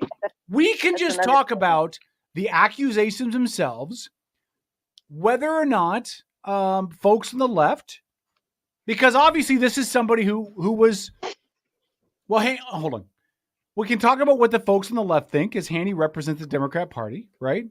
And we can talk about what this would mean to our community if an actual superintendent, not just a foot warrior, but the superintendent of the district is driving around the county saying, "Oh, I don't like this sign. I think I'm going to yank it up." Paul, I'll let you start asking any questions you want, and Hanny will let you do. And you guys, this is juicy. I love this story so much. Let me just say, Let me say this, and Handy, feel free, please, dear, to correct me anywhere that you think I'm misstating something. I am still skeptical about this whole story. Listen, first of all, I'm not trying to say the signs weren't stolen. I'm not trying to say that somebody, maybe her, isn't responsible for it. But in the video footage that was released, at least the video footage that I've seen, you can't. There's no way you can tell who that is. If Scott Hendon did that, I don't blame him. I don't blame him at all. I mean, those signs cost money. Putting them up costs time. Time is money. It is, as I said to you, Hanny, earlier. I'm like, that's like stealing somebody's life, right? Because it's their time and it's their money, and they have to give up part of their life to make up for that. But something seems missing, and what I say by that is because, listen, our world is dominated by politics right now. We're incredibly well. There's a lot of vitriol. There's a lot of division. And I have heard, from fiscal conservative people, one in fact that's on the board up in Paulsbo, who felt that the person that was accusing her was guilty of basically telling a lot of lies. And now there's a lot of questions here for me.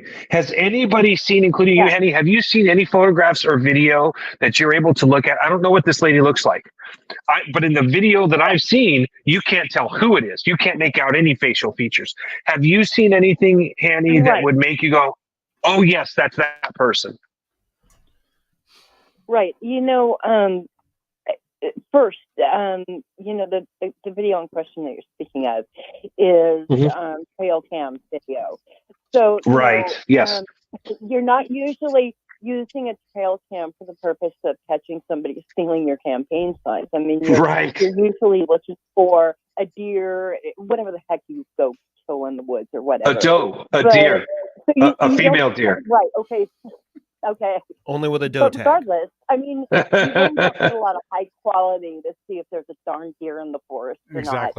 But in the instance of I'm using it to potentially catch some jerk who's taking off with my signs, yeah, it is. It lacks a lot of quality, and it's sad in that respect on that. But definitively, the two videos show somebody deliberately taking action against those signs. And the one that really kills me is the one where you watch the person pulling the sign out of the ground, stomping on it, ripping it up, throwing the stake into the, bushes or whatever. And, on a personal note, why that really offends me oh my God, is all the years that I've been that girl, acquiring the wooden stakes, because that's a special Kitsap County sign ordinance, whatever, putting the screws into the signs, into the stakes in such a way that, the sign's going to stay a little longer on said stake, going out and placing signs and, maintaining those signs. Because, I mean, we as Democrats definitely want you to get out and vote, but we also want to be good neighbors too. So, I mean, if there's signs that are like half on or half off, or, they're no longer there, definitely we want to replace them. We don't want our neighborhood, your neighborhood, to look crappy. So, I could go on for hours about that though. I'm sorry. Yeah. There's a lot that goes into campaign signs. And, I've heard the complaint from people who say, well, Hanny, there's bigger things going on in Kitsap County, and why should you worry about a sign? I mean, really? And, my answer to that is this, Democrat, Republican, crazy person, whatever, I don't know. But, the whole idea behind yard signs is, after, designs made up, signs are printed, you put them together, you wait for the time to put them out, you go put them out. We have you looking at our candidate, whether we're Democrat, Republican, we have you seeing our candidate's name. And more than anything, I think something that we could agree on is that we want you to vote. We want you to be involved in political process. We want you to have a voice in our community. And we want to reach out to you and encourage you to do this. And yeah, hey, yard signs don't win elections, but yard signs also are a way for us to reach out to you and say, please vote, please learn about the candidates, learn about the issues that are, in our community, please vote, So, yeah.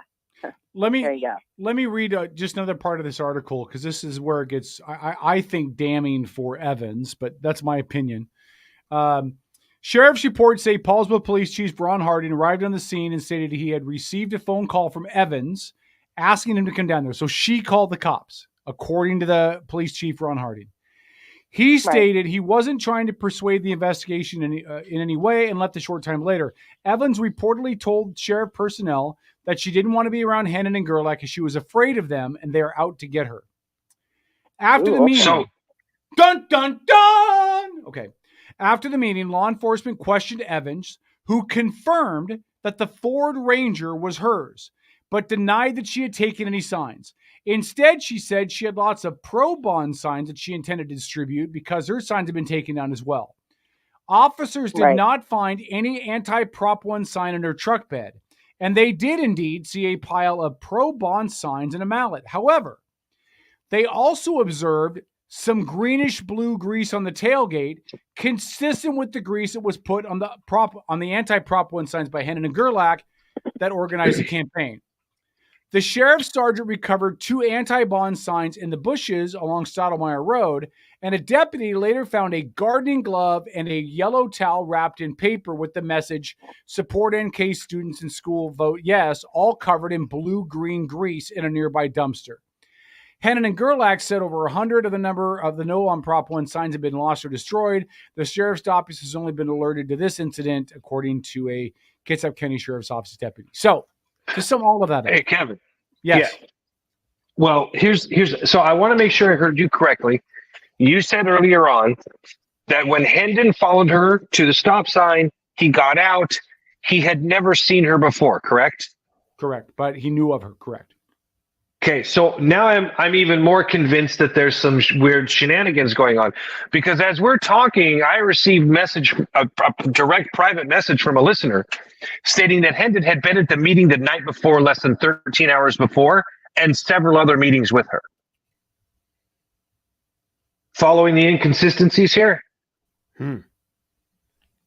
Yeah. So, but who's then lying?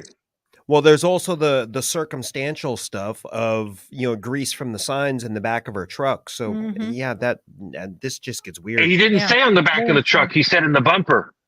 No, he said in the back of the truck on the tailgate. Yeah. Okay, on the tailgate. But if it's on the tailgate, you guys have trucks. Well, maybe not Kevin, but Tom, you have a truck, right? I have a Jeep, which is better than a truck, you jerk. Okay, listen. How hard would it be for somebody with grease on their hand to come up and walk and touch somebody's tailgate? Oh no, it was inside. It was inside the bed of the truck where the signs had been thrown.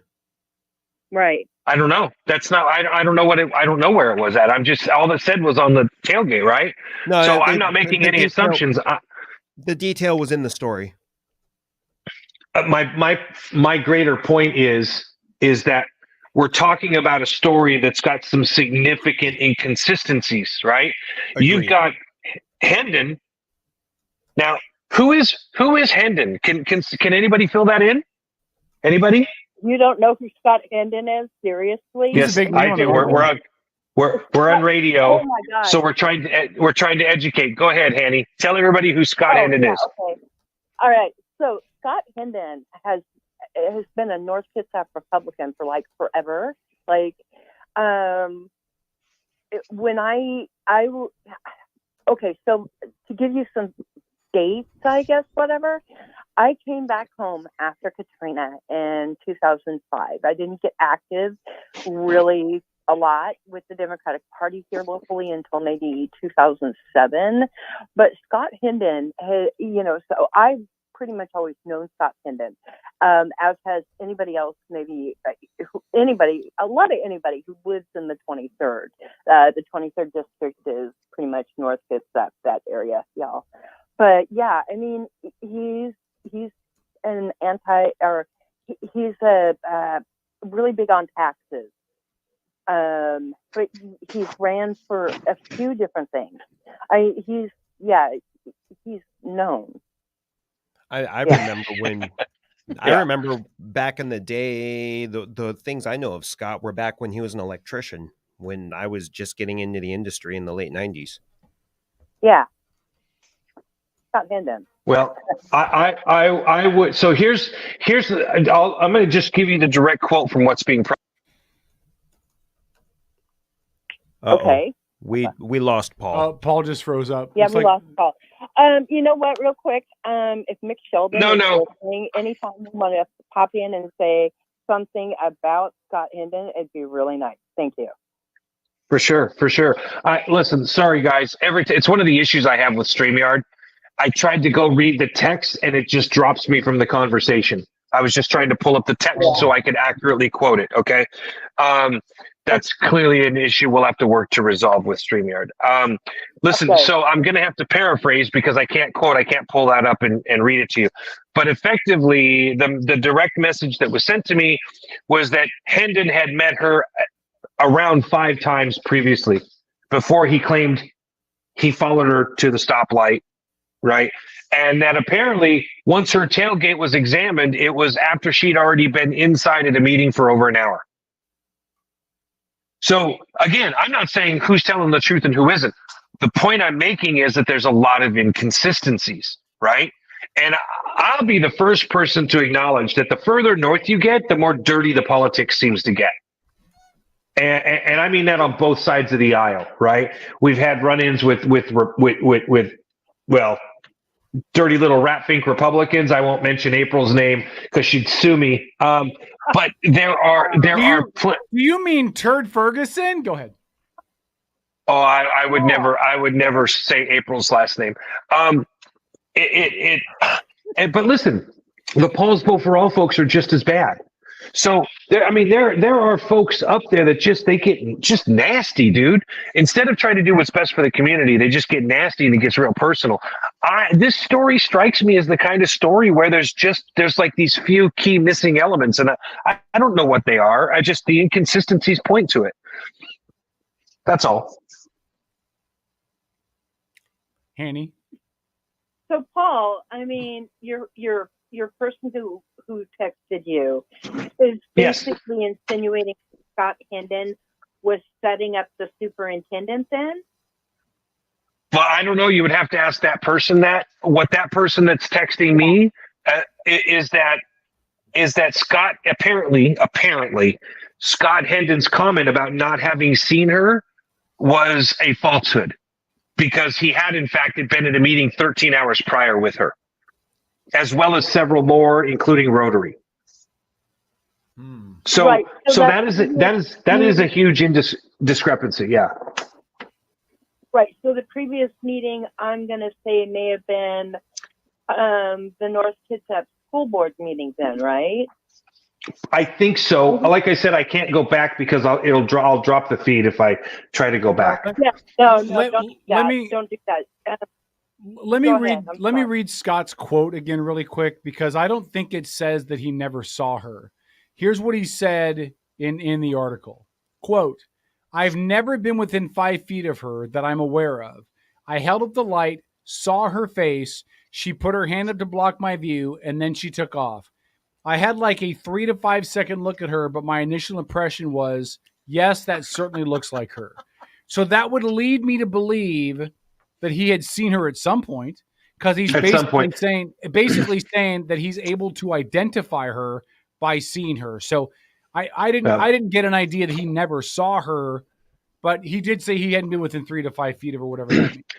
So it was clarified. And again, the person, if you're messaging me, message me on Facebook rather than text me if that's at all possible. The reason I say that is so that I can read it without dropping the feed. But here it was clarified that it was at a bond meeting and school board, not Rotary. So that's what I can tell you. That's what I'm being told, and I'm not telling anybody who to believe or what to believe. I'm just saying that there appears to be more and more inconsistencies. Sure, I can appreciate that. I mean, there's always a million sides to the story. you know. But if you're stealing signs, you're stealing signs. This is true. This is true. And so I'd really like to address this, a couple of other things, if I could, real quick. Yeah, go ahead. You know, Absolutely. Since this has started, I have, you know, received feedback from the local community. You know, oh, it's the Democrats who did this. Oh, you know, Kitsap County Democrats, blah blah blah. And I can absolutely tell you 120% that the Kitsap County Democrats and the 23rd District Democrats were in no way responsible for any of this. I have a really, really epic rant about sign defacement, about sign theft. I am known for this epic rant. I mean, from Before you, hey, Hanny, before you go any further, I just want to make this very clear to everybody. I think we've probably known each other about 5 or 6 years. And I just want to make this very clear that this is a conversation you and I have had multiple times. Your position has never, ever changed with regards to signs or anybody who's like, you are completely dead set against anybody who does anything with regards to signs. So let's make sure we get you on the record, because if there's one thing that you can't stand, it's anybody that's promoting signs and them being damaged or defaced or anything else, like little TikTok videos or anything like that, right? Sure. Okay, good. We're clear. We're clear. Okay, keep going. Right. And here's the thing. I mean, you know, in my tenure as chair of the Kitsap County Democrats, we did have an incident of sign defacement where one of our larger signs was spray painted. The individual was you know, he received a ticket. He was supposed to be in court. He's a no-show. He has a bench warrant for his arrest. You know, so we're very serious about, you know, time, effort, money, and you know, there's actual law about campaign sign defacement and theft. And yes. You know, hey, listen, there are a lot of Republican things I'm not really a fan of, and any one of my friends can tell you that. But, you know, the Republicans, just like the Democrats, have every right to have their signs up too. And that's your free speech. But exactly. And so, you know, like I said, I mean, there's actual law, and you know, we need to be respectful of that, and that's a lot of why I have a fit. Besides the fact that, you know, again, campaign signs, political signs are a way for either party to get the word out, because we want you to vote, we want you to be involved, we want you to know about the issues, we want you to care about your community and make a difference and have your voice. You know, yeah, sure, your candidate doesn't always win, but you had an opportunity in there and you made that, you know, yeah, please vote. Thank you. Yes. Now that I'm back, well said, Hanny. Let me ask you this question, Hanny. Uh-huh. Now, again, I believe the superintendent in North Kitsap is of Democrat alignment. Is that a fair statement? I don't know. I mean, and you know, I've been asked that question as well. Here's something that I can tell you. I do know that she is not a member of the 23rd District Democrats, nor is she a member of the Kitsap County Democrats. You know, a lot of our Democrats in the county do participate and are not necessarily involved within the party. But even with saying that, I do not know who this woman is, and I have not seen her talk to her at any given time. And, you know, going back to one of my previous statements, I've been involved with the local Democratic Party since approximately 2007. So since Moby Dick was a minnow. I'm sorry? Since Moby Dick was a minnow. Right. I guess, you know, because even as a child growing up in South Kitsap, I was involved kind of, you know, locally, politically, you know, because it was something that interested me, you know, and more than anything, I was interested in, making sure that, like I always say, people are involved, people are informed, people know the issues, people, want to vote and they can vote, this is what I choose and I'm making a difference in my community. I've always been involved in that, that's what moves me. And, one of my neighbors growing up was like a really like ancient Kitsap County Republican. And, he would always give me grief. He's an ancient, an ancient Republican. Yeah. Surprise, we have ancient Democrats too. But regardless, he'd be out there and he'd be giving me grief about something, and then he'd turn around and he'd be like, but I really appreciate that you're one of those people who really encourage people to get out and vote. It's like we don't agree with one another politically, and he was one of my favorite neighbors. But yeah, neither here nor there. Go ahead. I'm sorry. I can talk all night. No, I just. What do you? Let's pretend she's responsible. Okay. Yeah. Let's just, for the sake of the rest of this conversation, let's pretend that Evans is responsible. And should she resign? If this is true, should she resign? I would hope that if the investigation shows something like that she would do the right thing. Most importantly for the community and for the children of North Kitsap School District who, really need and I'm not saying this in a mean way, but, our kids need help. And I don't think our kids need to be distracted by stories like this when, we're trying to get their, tummies fed and education in. This is a distraction that our kids don't need and don't want. And, I think that's what disappoints me the most about this story is, we have young minds in North Kitsap looking at this, and it's really an example of adults behaving badly, to put it mildly.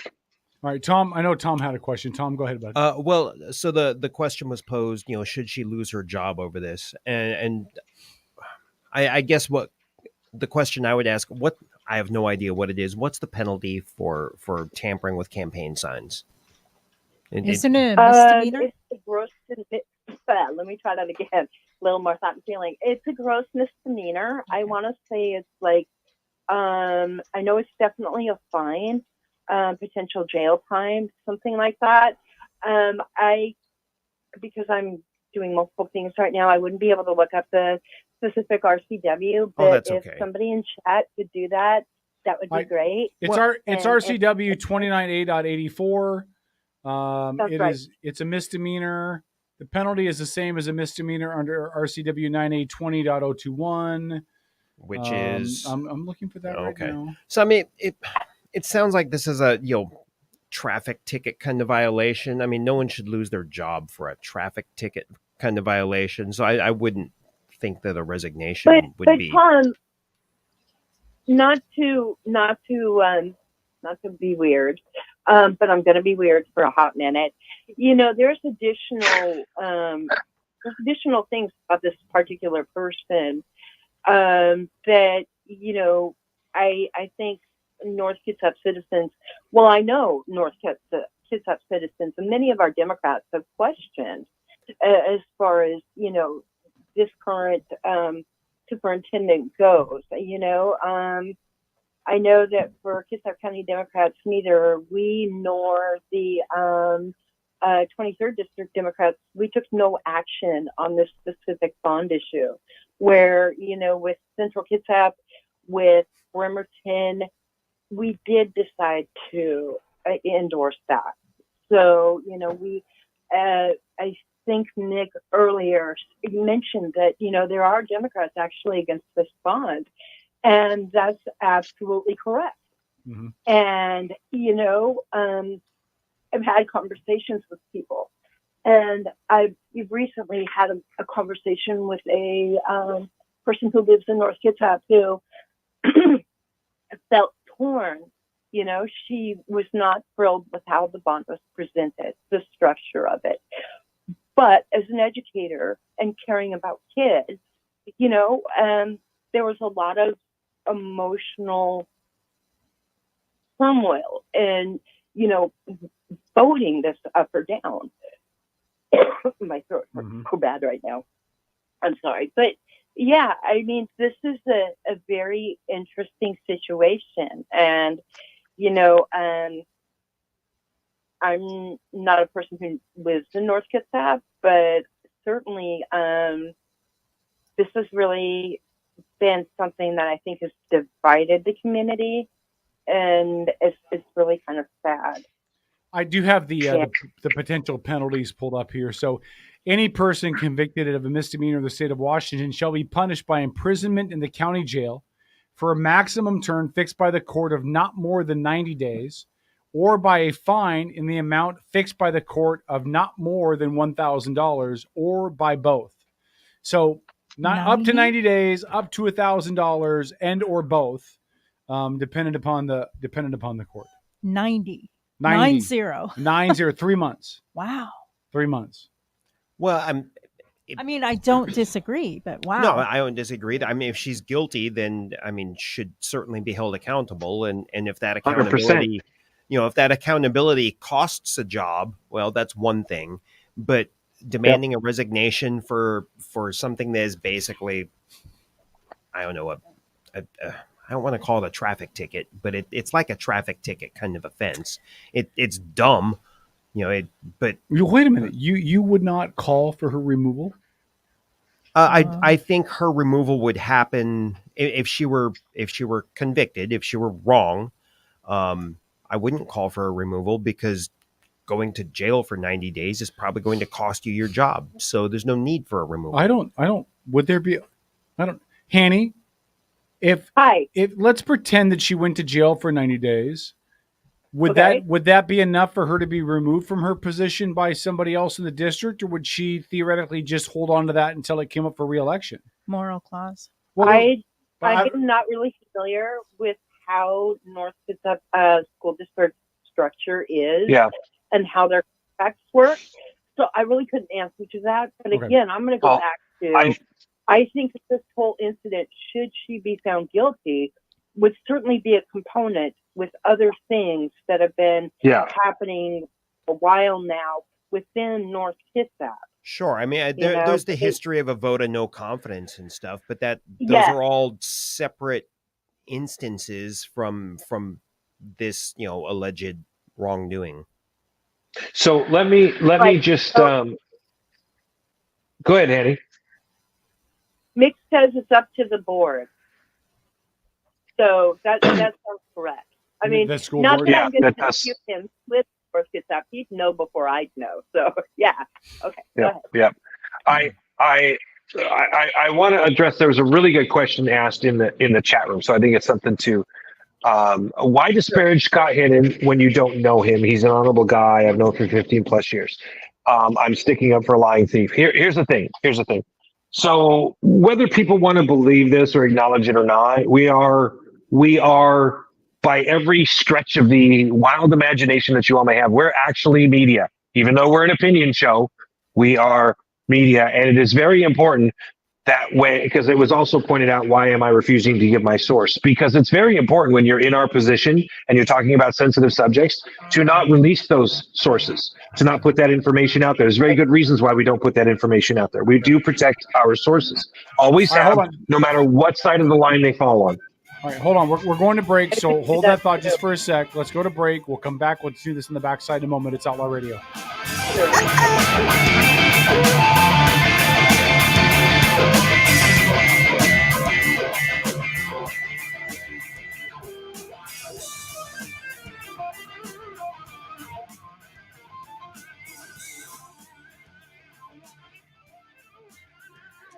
Outlaw Radio.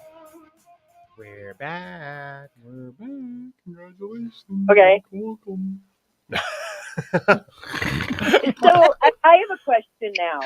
Is the person who's commenting in chat, and I missed it, so I'm really sorry. I'm trying to keep up with it. Is the person in chat saying that I disparaged on Scott? No. No, no, not at all. Not at all. They're I saying think Paul is. the inference is that I am because I'm talking about what an unnamed source is telling me. And again, one of the important parts of this story that we're hitting on is the fact that there are clearly some discrepancies within the whole greater conversation about this issue. Those are relevant. And it has nothing to do with Scott. I've never met Scott. I don't know Scott from Adam. He could be a great guy. He could be the worst guy. I have no way of knowing. This has nothing to do with Scott's character.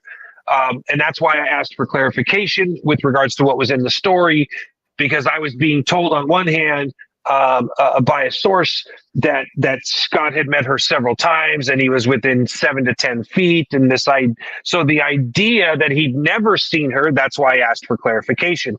And, and I feel pretty good that Kevin gave it. But listen, again, we've been doing this over 20 years, right? So when conversations go certain ways, there are instantly questions that pop up. And at least for me. Hold that thought. Coming back on AM, this is Outlaw Radio Network, and we're back after this on Mega Talk.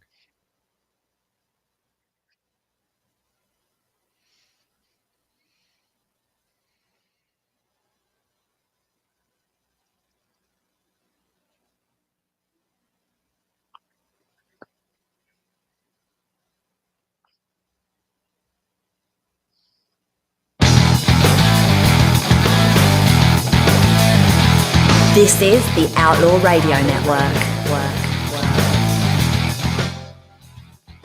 Outlaw Radio Network. Thanks for joining. Okay. Hey, Kevin? Yeah. Kevin. Yeah, give me a second here, okay? Straw Paul. Listen, seriously, give me a second here, okay? Folks, Scott may be an honest man. I don't know Scott. I am not disparaging Scott. Do not make some sort of fake thing here, okay?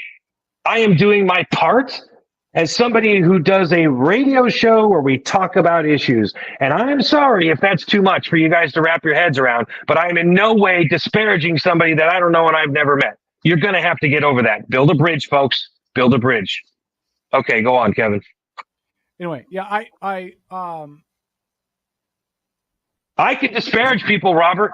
If you don't believe me, we can go have a private conversation. I'm telling you, you're misusing the word, bud. Here's what I think. I will tell you what my thoughts are, and then I'm going to tell you what I think Paul's doing. Okay. My initial thought is that the North Kitsap police, whatever. I don't believe they would have come out publicly and named her as a suspect in the theft of the signs, which they have. Okay. I don't personally think they would have come out and named her as the lead suspect in the. First of all, the fact that they're coming out and going, by the way, we have a lead suspect in stealing campaign signs. I mean, that seems a little over dramatic to have that as a press conference, but whatever. I don't think they would have done it unless they were pretty confident that she did it. However, and again, I'm not ripping. I don't know Scott Hendon either. I do think Paul has made some really valid points why if what he's being told is true. And I find it curious, Paul, and I'm just going to speak out of turn. Because we have, I can't believe this is like cats and dogs mating. We have a Democrat, we have a Democrat superintendent accused of stealing signs by a Republican in Scott Hendon, who's been active for a very long time. And I believe, Hanny, correct me if I'm wrong, but you're siding with those who are saying that if she did it, she should be in trouble for it because that's not what she should do. So in a weird way, you're almost siding with the right. And I got Paul who's saying, well, this all sounds wonky. And maybe it almost sounds like he's siding with the left. And I don't know what kind of crap just happened in the world or what's in the water in North Kitsap, but I got a left guy siding with the right and the right side with the left and cats and dogs having sex in the alley. I don't know what to do with this. This is weird. Hey, Kevin. Yes, ma'am. Stop. Kevin, you ain't done yet. You ain't done yet, Kevin. Allow me to finish. Please. Yes, please do. Oh, my God. In the actual police report, you'll notice that not only is Scott Hendon mentioned, but Kim Gerlach is as well. Okay? Okay. Now, Kim Gerlach how I've met her is that she actually came before us at one point when she was running for office, kind of a last minute thing, said, hey, listen, can I come before the membership for endorsement? I said, absolutely. Come on in. She comes running into the very hot Eagle's Nest with a tiny baby who's just like not having it. So I threw my bike over at my vice chair, who had deer in the headlight look and was like, why are you doing this? And in order to let him, speak without any distraction, I grabbed the baby. I grabbed the baby, who is, was brand new. She was doing foster care. This was a new baby she was taking care of. And so I literally rocked the baby while she talked to our membership. She received endorsement from our membership for the position she was running for. So there, now you can continue on your what the heck is going on weird 6 degrees of weirdness. Dogs and cats living together, full anarchy. It is the weirdest thing in the world to me. I don't know how to deal with it. I don't know how to cope with this. I don't know what kind of bizarro universe we walked into where the guy that's a conservative is looking to potentially defend the superintendent who's on the left, maybe, and then the left party chair is. I don't know. This is weird. This would be be like if Trump got the nomination and then chose Hillary as his running mate. It's almost the exact same thing. Well, and I want to make it abundantly clear. I am not about helping the Kitsap County Republican Party, but I do believe that if someone is out there committing fine theft and, sign defacements and that, I would definitely say, hey, no, that's not right. And, person needs to be, this is a thing that, no. It's not necessarily defending the Republican Party as much as it is defending the RCW 29A, the number, whatever you said. Yeah. And listen, I think we could all agree, right? Let's pretend, I'm not accusing anybody. I'm using this as an example to prove my point. Let's pretend we found out Scott Hendon was lying. And this whole thing was planted and fabricated and bad. I think we would all be on the same page together and say, well, Scott Hendon's got a price to pay, right? I would be shocked. I would be so shocked. I'm not saying he did that. I'm just saying we would all agree on that fact. And I think we would all agree that if it was identified that the superintendent of the North Kitsap School District is driving around, picking up signs and pulling them out and throwing them away, that there should be a price to pay, that there should be some ramification on that. Because one, it's a crime all by itself, but two, you're an elected representative and there should be a higher level of expectation on your behavior as an elected representative, on top of the fact that you're in charge of teaching our children. So what are you teaching them? Yeah. Anyway. I shudder to think of what the North Kitsap School District children what's running through their minds right now. Oh, Hanny, wait a minute. Hanny, come on. What? The kids hold on, listen. The kids in North Kitsap aren't thinking about this story at all. They're worried about whether or not Taylor Swift and Travis Kelce are still together at the next football game. They're worried about whether Beyonce's got an album coming out. Junior and Helda don't give two squats. It's the parents that are pissed. This is not about the kids. Please don't ask me, but what are the kids? The kids don't care. I beg to differ. There is a young lady I'm going to foul this up, okay?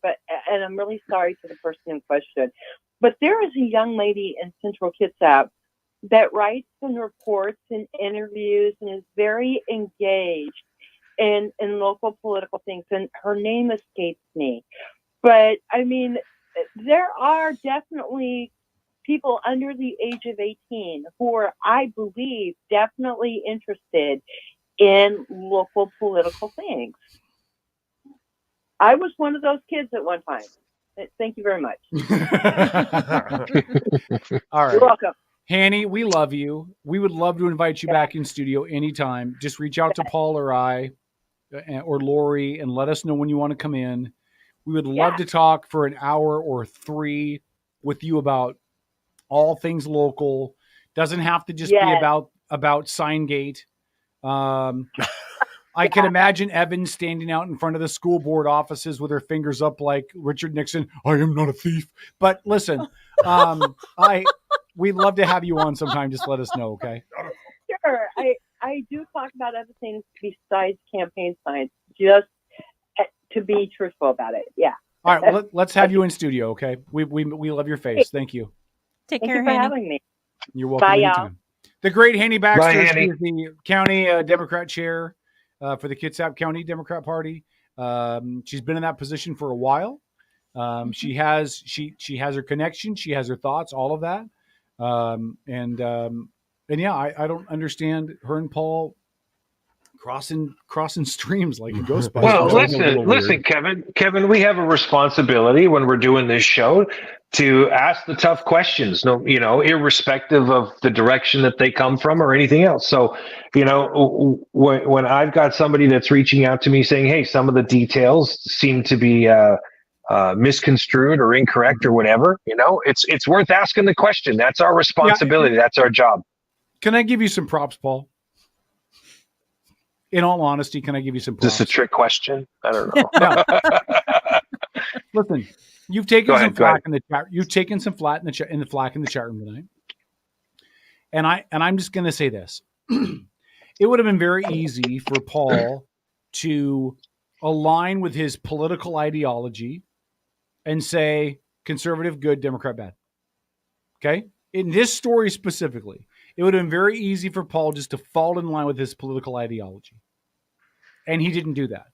So while I understand people thinking they need to stick up for Scott Hendon, although I believe he's a big boy and can stick up for himself, while I do understand people feeling like they need to stick up for him, the fact is that Paul's willing to ask the questions that we should all be willing to ask of the people on our side, whatever side that is, on our side of the political aisle. Because if we do not hold our own accountable, then how in the name of Jesus Christ, the greatest savior the world has ever known since me, how can we expect, if we can't hold our own accountable, how do we hold anybody else accountable? Paul's willing to ask the question of the people on his side of the fence, which is what we should be doing. Part of the problems in politics today is we quit trying to hold our own people accountable, and we only care about the other side. So I don't have an issue with his questions. I don't think Paul at any point on here came out and said he's a liar. He's a horrible person. No, he just said there's questions. I got no reason. And listen, I'm going to say this because I have a great deal of affection for Robert. But Robert, you're not afraid to go file a FOIA request on anybody, no matter what side of the fence they're on. I don't know Scott. I have nothing against Scott.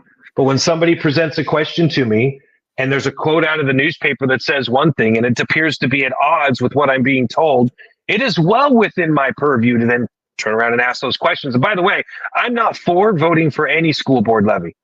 Right? Until they're able to adequately account for the money that they're spending and the lower grades and the higher teacher salaries, we could get into that one night and have a nice old, conversation about it.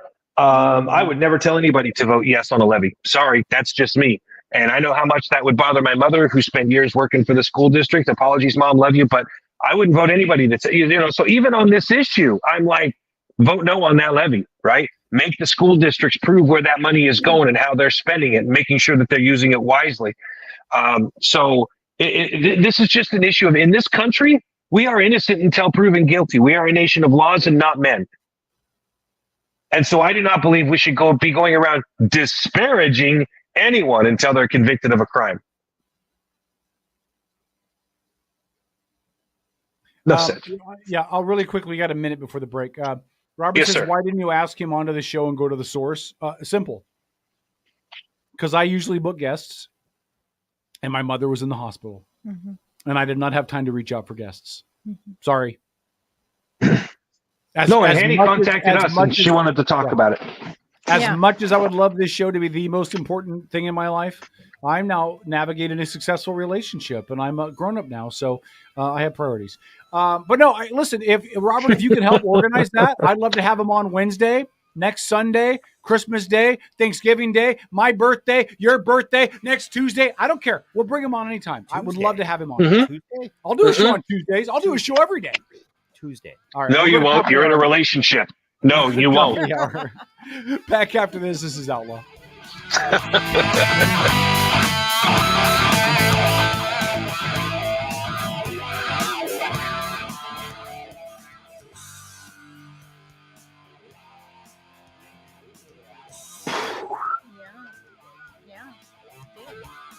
Must be serious.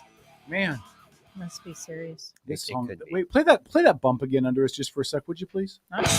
Tell me if this song does not make you want to have sex with sandpaper. Because this song just makes me want to have sex with sandpaper. Sandpaper? This That song doesn't is just sound gritty. pleasant. It's just gritty.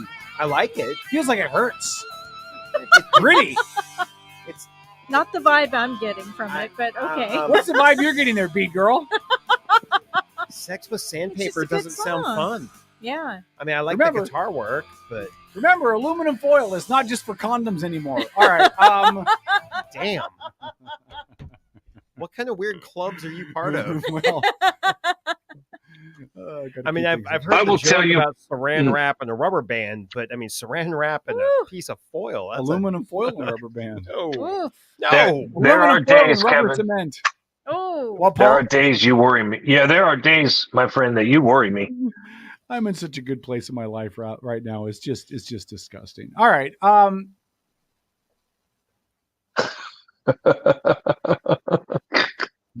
J. Andrew Kennedy, any volunteers to take care of Kevin's mom so he can take the show seriously? Shut up, J. Andrew Kennedy. Shut up. Anyway. you know what? I keep meaning to do something here. Do you? Yeah. What are you doing? I'm going to send J. Andrew Kennedy a friend request I think on you should. Facebook.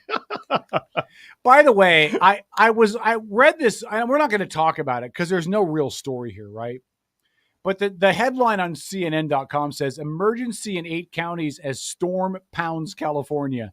And for some reason, all I got out of it was something pounding Stormy Daniels. I don't know why, but my brain I don't know why. So bad. Listen, they are getting nailed like Jesus to a cross down there, man. Yeah. 7 to 9 inches of rain, flash flooding in LA proper.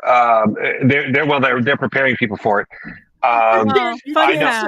You can't say 7 to 9 inches, and I'm still thinking about Stormy Oh, Daniels. God. You just can't Kevin. do that. Please Kevin. don't. Kevin. What? Stormy Daniels. Middle school. Go ahead. Yeah. Hey, Kevin, in LA make County, they don't have a sewer system. So because they're not used to having the rain. Their They system, don't really? No, they don't. Where does all this stuff That's go?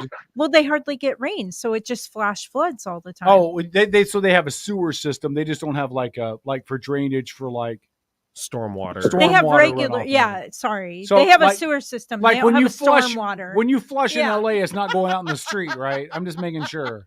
No, it goes in the ocean. Oh God, better not. I was in Sorry, LA I here, misspoke. but really not that long ago, and I don't recall seeing raw sewage floating No, down no, the no, no. streets. It's stormwater. They don't Yeah. have a stormwater drainage system No, at all. actually, you have seen raw sewage floating around Los Angeles. It's called the Chargers. Oh, wow! wow! You know, I've let the show go Oh. a lot longer. Yeah. Don't make me suddenly come down with, I don't know, the man flu. We got to go home. Dennis be like, Dennis has the man Dennis be flu. like, Dennis be like, I have a cough.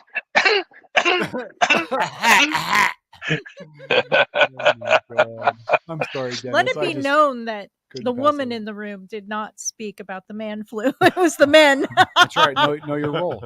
Oh no! No, wait a minute. Women have been saying for years, men can't talk about abortions. It's our bodies. You're a woman. You can't talk about man flus. It's our bodies. Man flu, man flu, man flu. Know your role. Man flu. Know your role. Wow. Oh, brother. In the Oh, immortal brother. words of the Rock. Aluminum.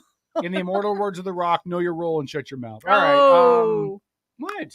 Boom. Just talking out loud, man. Just talking out loud. I would just like to remind all of our hosts once again, I do control a mute button. Thank you. Thank you. And so if at some point you suddenly can't hear me anymore, you'll know why. 30 seconds. All right. We're coming back on the AM, so we got some other topics to talk about, including We do. I hope we have time to talk about the U.S. military layeth the smacketh down on some rebels in Iraq and in Syria. No, not the Is that Houthis. what you call it? Well, at least to an extent. Whether or not it's enough is what we'll talk about. So stick around. Outlaw Radio. Back after this on the Mega Talk Radio Network. Don't. Nope. Don't do it. Pausing. Nope. Good evening. My name's Wayne. Some of you may have seen me before. I've been kicking around Hollywood a long time. You're listening to the Outlaw Radio Network. OutlawRadioNetwork.com. Because I think it's the best thing of its kind that's come along. And I hope you'll agree with me. It's honest, it's adult, it's realistic.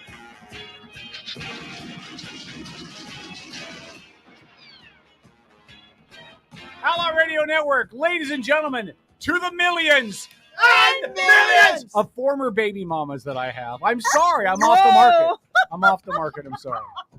Anyway. Wow. I didn't realize. All right, Kevin. All right, Kevin, are you ready for the next story? Yes, I'm ready for the next story. I'm so much having fun. Can we do this show every night, please? Just every night. 7 nights. No, I can't do that. All right, Kevin, what kind of meds are you on, brother? Because as you've pointed out 17 times on the show already tonight, you're in a serious relationship. Therefore, you're a successful human being now. Listen, brother, I'm telling you, that's not how relationships work. Hooked on heroin worked for me. Because you know what? She must not live local. Because if she did, she would not like the idea of you coming to the radio station 5 nights a week. I'm just saying. All right. I said 7 nights a week. I said every night. I didn't say 5 nights a week, Paul. Don't misquote me. You're right.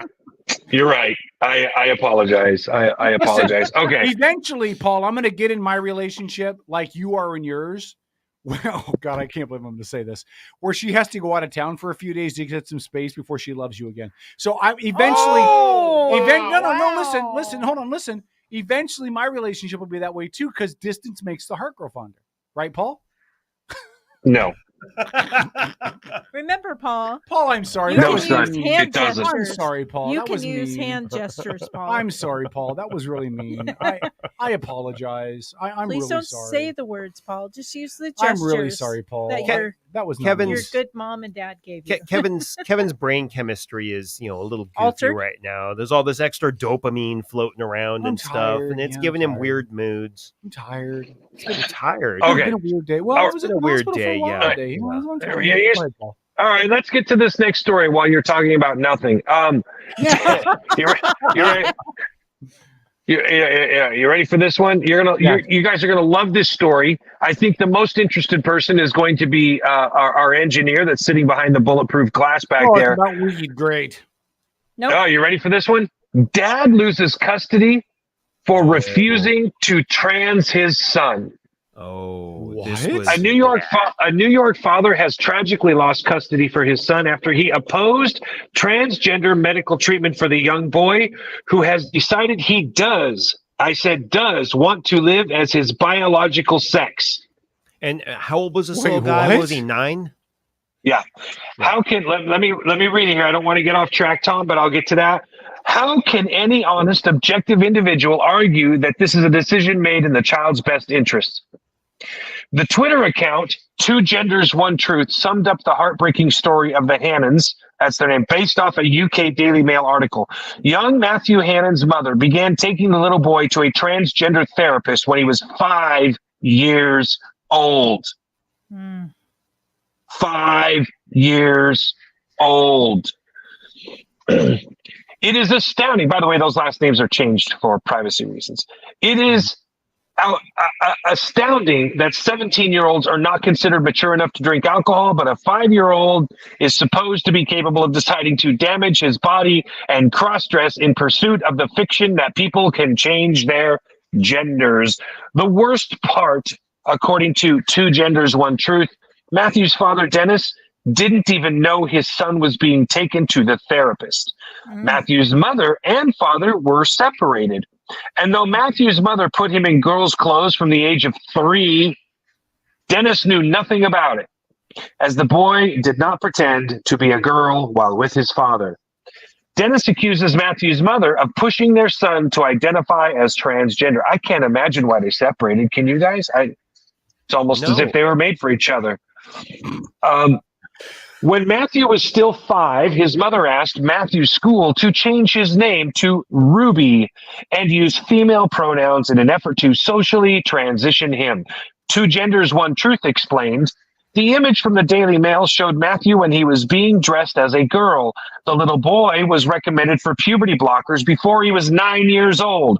There is evidence that puberty blockers cause not only delayed sexual development, but other serious effects such as permanently retarded bone growth, infertility, and potential retarded brain development. The evidence also shows that transgenders are at a higher risk of suicide. We talked about that story last summer, right? There was a 40% rate of attempted suicide by people that believed they were transgender.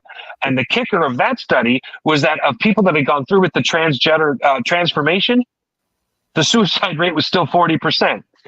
All right. Dennis Hannon finally discovered something was wrong when he received a letter to the parent or guardian of Ruby Rose Hannon from his son's kindergarten. Now, can we just all admit here, if we ended up getting a letter from our kid's school addressing him as an opposite sex, you'd be a little pissed off, wouldn't you? I think to you would start be, with, Kevin. I'd be confused. You're a and then- libertarian, so we forgive you. Oh, thanks. I need forgiveness in my life. You do. Yeah. So Dennis Hannon finally discovered something was wrong when he received a letter to the parent or guardian of Ruby Rose Hannon from his son's kindergarten, according to the Daily Mail. At first, the father thought the letter had been mailed to the wrong address. And of course, why wouldn't he? But then found out that Matthew was on the fast track to puberty blockers, despite never being diagnosed with gender dysphoria by any medical professionals. It's been a nightmare, Mr. Hannon said. It's completely destroyed my life. I can't imagine why. How would this possibly destroy your life? Dennis eventually tried to terminate Matthew's expensive court-ordered counseling, but the, quote, therapist got the courts to deprive Dennis of his medical authority. That's something that should be addressed.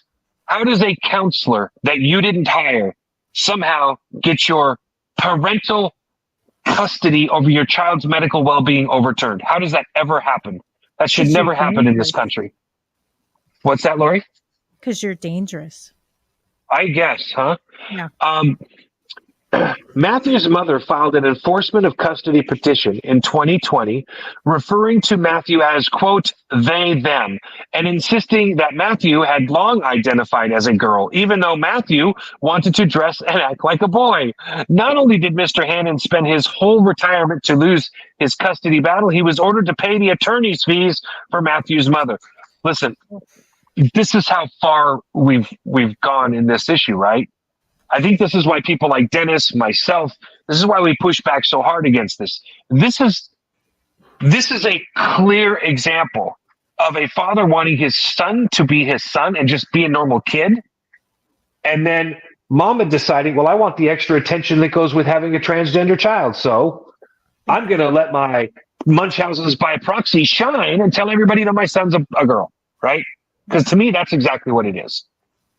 It's Kevin? abusive. That's abusive. I believe so. Yes, I'm there with you, Tom. I am. I agree to you. That's nonsense. That is a decision to. I still approach this. I don't have a problem with someone if they decide they want to be transgender, but it should be like getting a tattoo. Right, I agree. Should be like an adult and then do it. You get to wait till you're 18. Yes. Just like any other major decision. Wait till you're an adult. And a tattoo is not a major decision. I think it's ridiculous that 18. Yeah. Hey, you know what? Off-topic question, real quick, Tom. You might be able to answer it. Does someone under 18 can they get a tattoo if they're under the age of 18 with parental consent? Yes. Yes, but as you might imagine, I know a whole bunch of tattoo artists. I don't know one that will actually do the work. Okay. No, that's totally fair. Okay. Thank you for answering that. I'm sorry. It was just a weird little sidebar that I had there. So, So the article finishes with, it's very clear to me that it was all about pushing a narrative. Nobody wanted to question the agenda or even question whether or not somebody actually had gender dysphoria. It was just because she said that he was confused about his gender, so it must be true. That's according to the dad, Dennis. And again, their names were changed to protect them. He accused Matthew's mother of, quote, shopping around until she found a therapist who gave her the woke advice she wanted. My son is a regular little boy. He goes by Matthew. His mother still tries to influence him by using they, them pronouns and still calls him B, which is short for Ruby. Dennis, this is what Dennis is saying, noting how difficult it has been at school for Matthew following the previous enforced cross-dressing rules that have been put in place for him. Dennis no longer has joint custody or any medical authority over Matthew. The court sided with the woke mother against both the child and the father. Let's not forget the child has said, I'm not transgender, I'm a boy. That's a level of insanity, seriously, I never thought we'd see in this country. Even I'm the one that's been using the slippery slope argument for years, and even I'm shocked by this. Okay, that's all I can say, man. This kind of stuff really upsets me. I'm sure the Hollies of the world will grab their popcorn, sit down, and then write a whole bunch of negative comments in the chat about me. I'm out of shits to give. So about it, yeah. You know, I thought.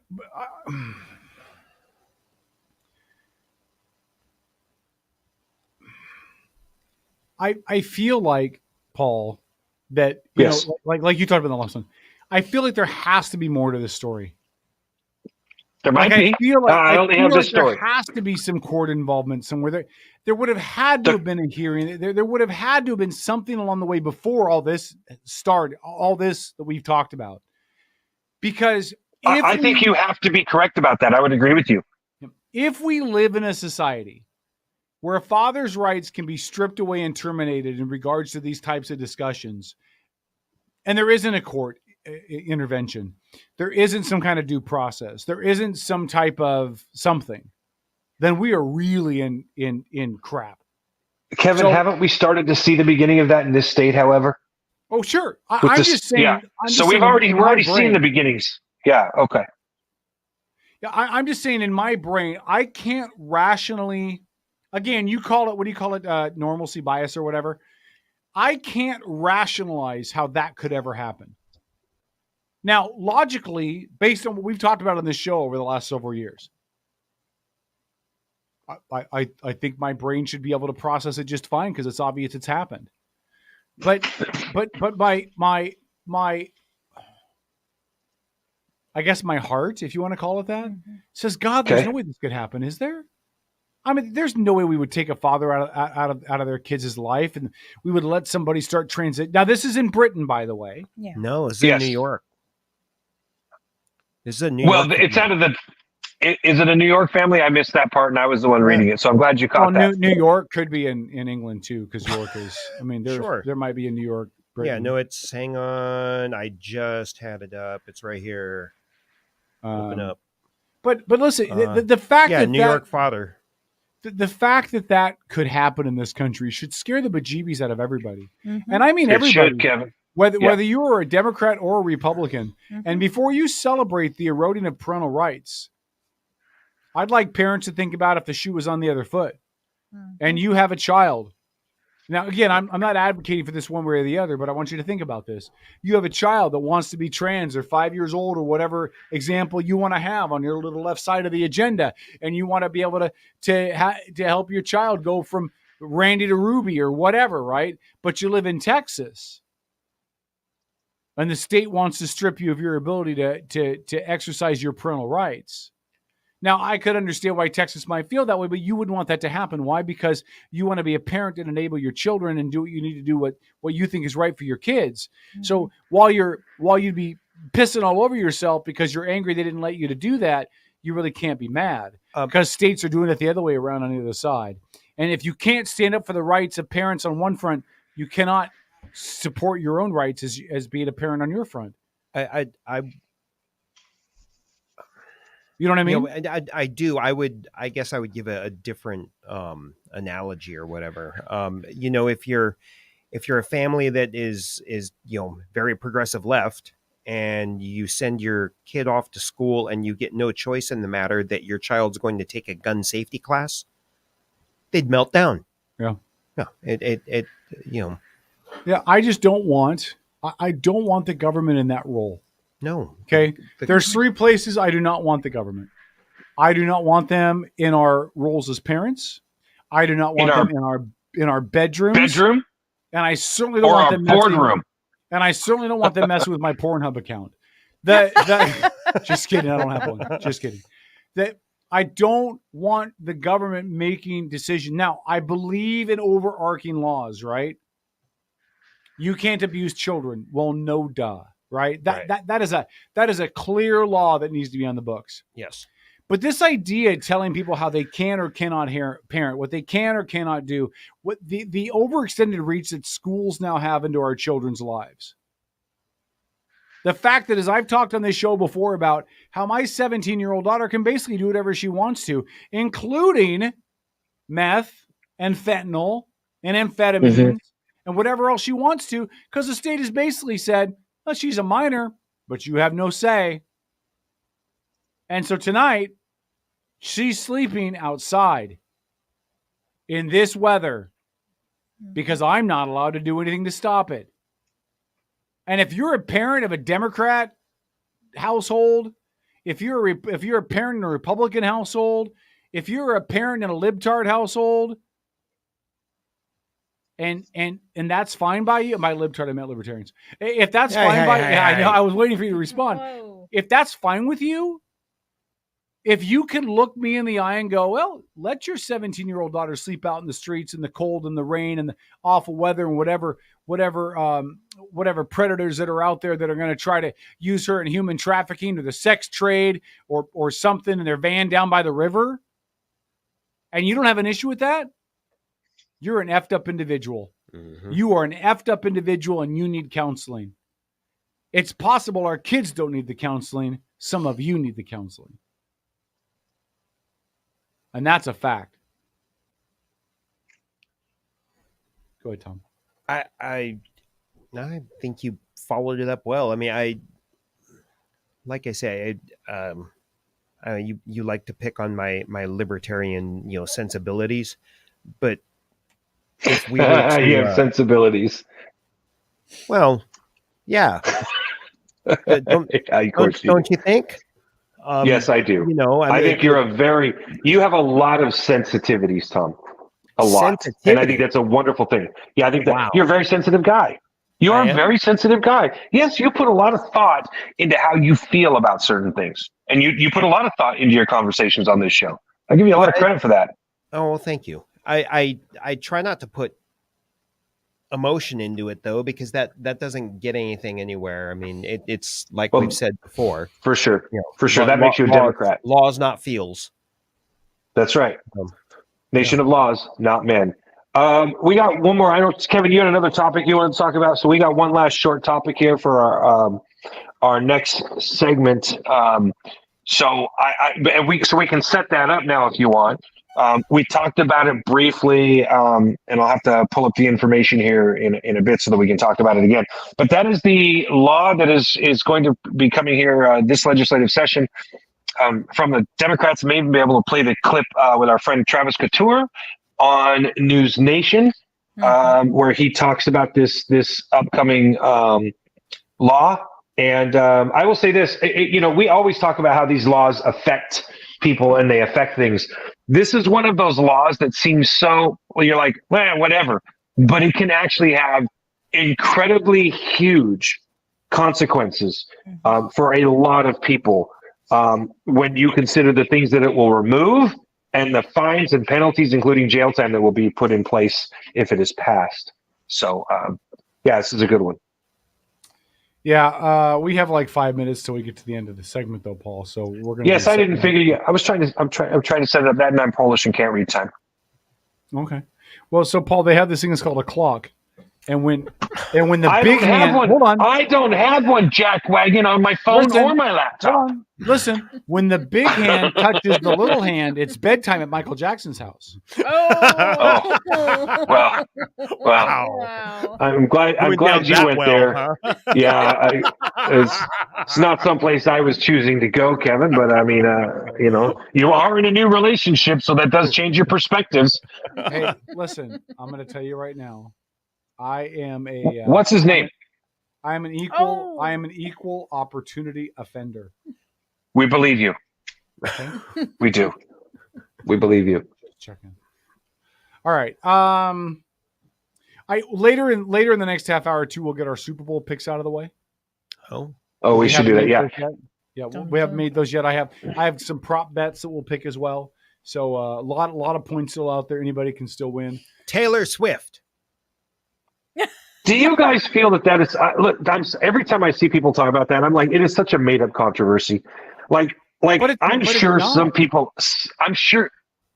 But what do you mean it's not a made up controversy? Here's you think people legitimately give a damn? You think people seriously care? You're nuts. You're smoking too much ganja. No. I see a lot. I see a lot of people on my social media feed on Twitter talking about it. Really? Yeah, I do. Yeah. I don't know why, because I don't really care. I see it as a joke every bored. once in a while. But Yeah, that's all I see too. I haven't seen anything seriously, Me either.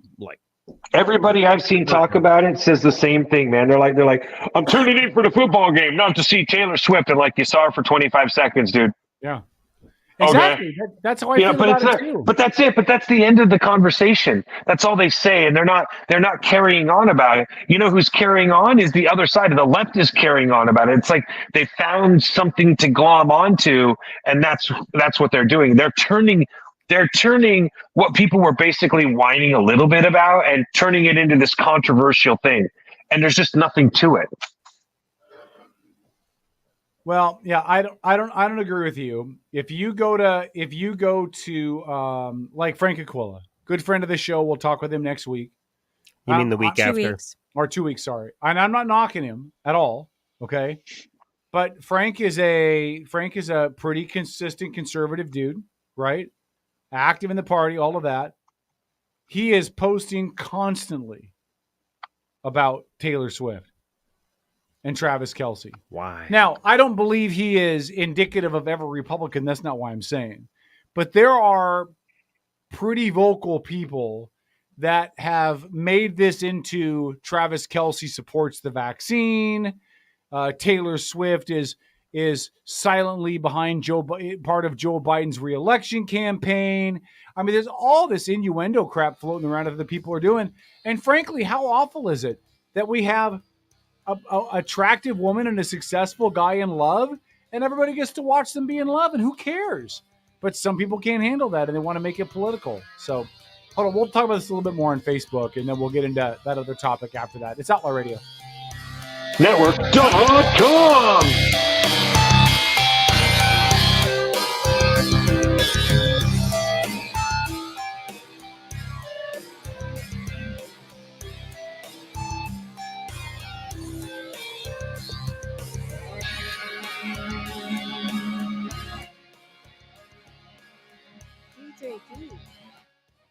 What was that riff? What? One of the bumps that I haven't heard before. I know, but the synthesizer, isn't that from a song? It sounds very familiar, but Yeah, it sounds like 70s? something either from the 70s or from a kid show. And they threw it in over the top over. Baby shark. Don't. Not that Baby shark. See, I'm a pig because Baby shark. that song. There's a woman on Instagram that bounces her boobs to the beat of that song. It's a beautiful. Baby shark. Mommy shark. Come on, Paul. Not happening. Mommy shark. Mommy shark. See, that's the kind of stuff I do when I'm I'm leaving the distillery for the day. And as I'm walking out the back door, I'll tell our smart speaker to play some obnoxious music for Heather. Yeah. And so I'll leave her with Baby Shark or Baby One More Time, Hit Me Baby One More Time by Britney Spears or great. some. I'll just walk out the back door and leave her with some little treasure. I'm a genie in the bottle. You got to rub me the right way. By the way, that just. Oh my god. I got a genie for you to rub. Anyway. Yeah. Hey, All right. Kevin, I have a question for you. This is a little personal. I know we only have a couple seconds left before we go back. Yes, and I'm going to say this because I love you and I want you more than anything to succeed. Hell, you're now in a successful relationship. Kevin, this is a very serious question. I want you to look straight into the camera and give us a straight up honest answer. And good thing we're not on AM radio. So if you give the wrong answer, Dennis, be prepared to cut his mic. We're almost out of the break. Hurry up. What does your status say on your Facebook page? Oh, smack. Oh, coming back. This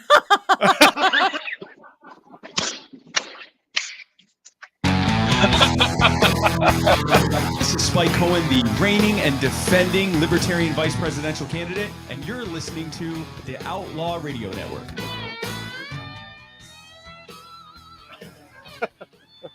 You know when? Remember the old sucker commercial with the owl? How many licks does it take to get to the middle of a Tootsie Pop? Yeah. The world may never know. Yeah. Right. And that's the answer to Paul's question from on the Facebook side. All right. Hey, really quickly, Paul, because you could go research that yourself if you didn't have a bunky computer. Now, if that lollipop is from Washington or Colorado, it might take you a little longer to lick your way to the center. I do need to update my Facebook status, so Paul's correct. But I will have that conversation with my significant other. Yes. And find out how she feels about that. Yes. Because remember that Say what? a good man has a conversation with his partner and they make decisions together. Now, I know that Not some if he of you has out there, balls. see, Paul, it's conversations like this that are going to make me single again. There are certain things in the. Do not Okay, I'll leave it alone. I'm going to leave it alone. I'm going to leave it alone. Time out. Illegal forward motion on K-Dog. All right. I'm going to play this. We don't have Offensive a 40, holding. We don't have a 40 break this hour. So I'm going to play this. Okay. This is an interview that our good friend, State Representative Travis Couture had. He was From what on district?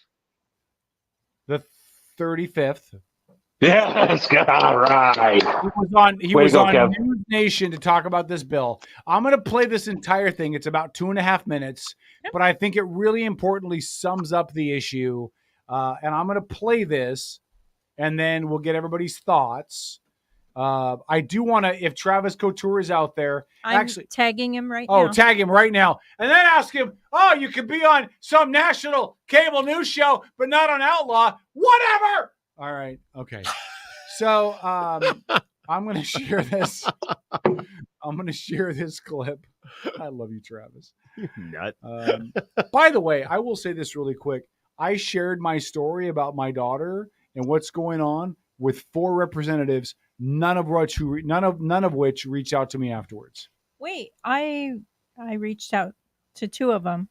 Yes, but none of them have reached out to me. Well, they're still in session. None of them have reached. I Sorry. don't give 2 rats asses. I'm sorry. Do you think my daughter on the street smoking fentanyl and I have no parental rights to stop her? Can wait till you get out of session? Are you unable to multitask? Are you unable to reach out and say, how can we help? Are you able to? Obviously, all 4 of you were from both sides of the aisle. So I don't want to hear about anybody gives 2 rats asses about any of this because none of you did squat about squat. I'm not naming who they are. Yeah. Well, they're in session, dude. They don't have much time to do much about nothing. I'm just telling you, dude. 5 minutes to send me a message. Kevin, I understand about your daughter. I'm really sorry. Let's talk.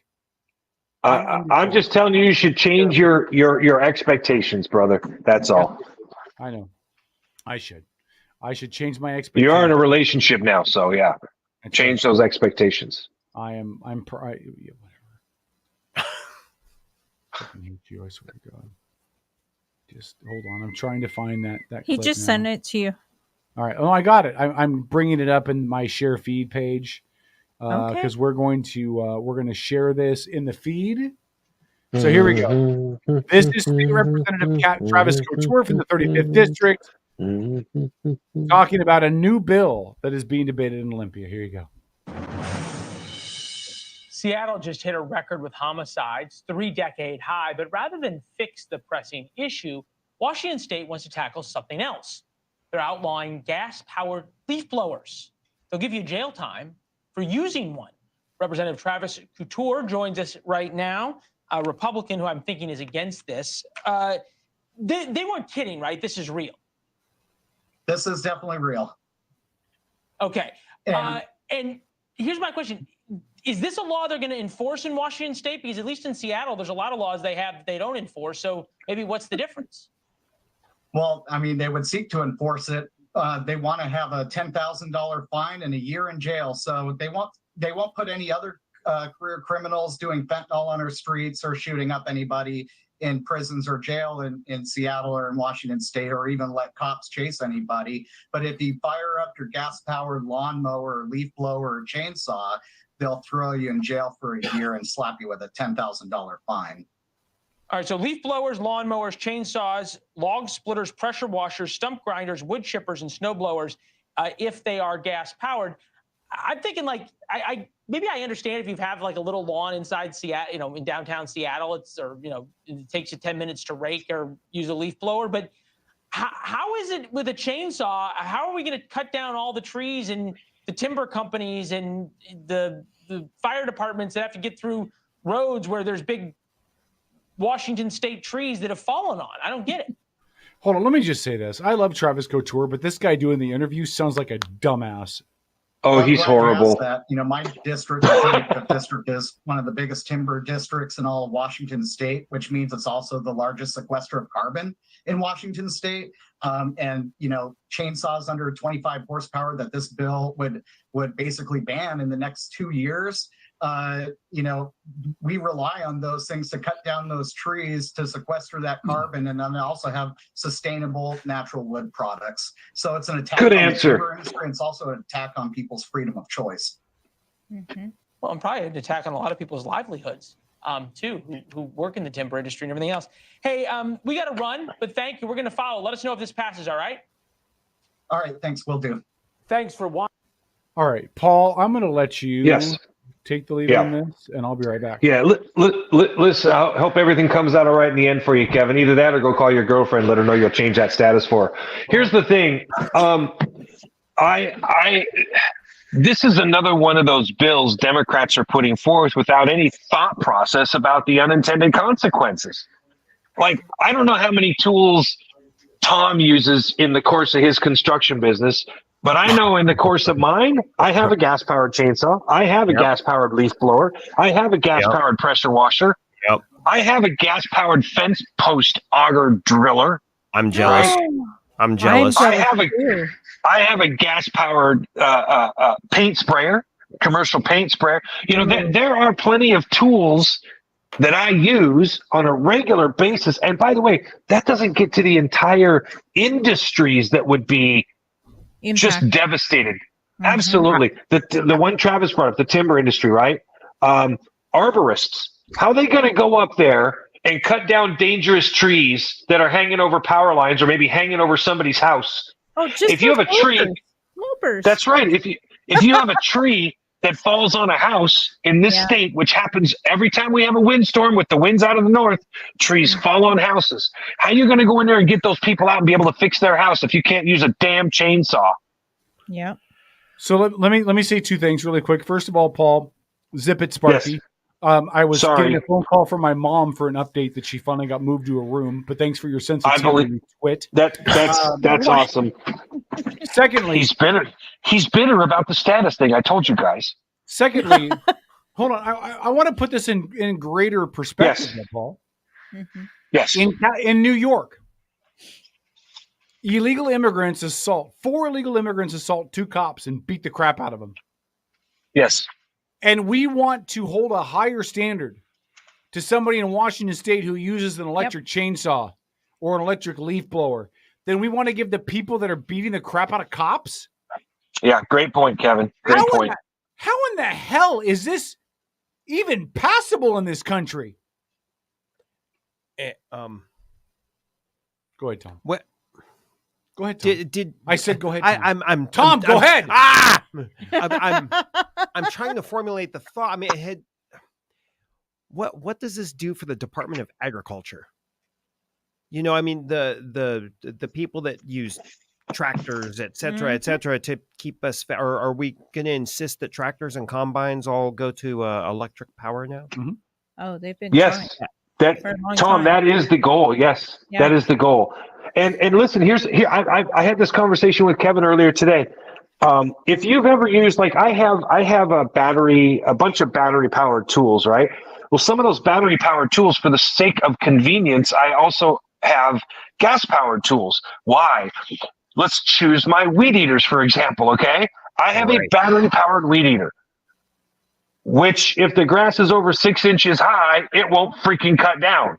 Yep. No, it's good. It's for horrible. Quick shave. Yeah, right.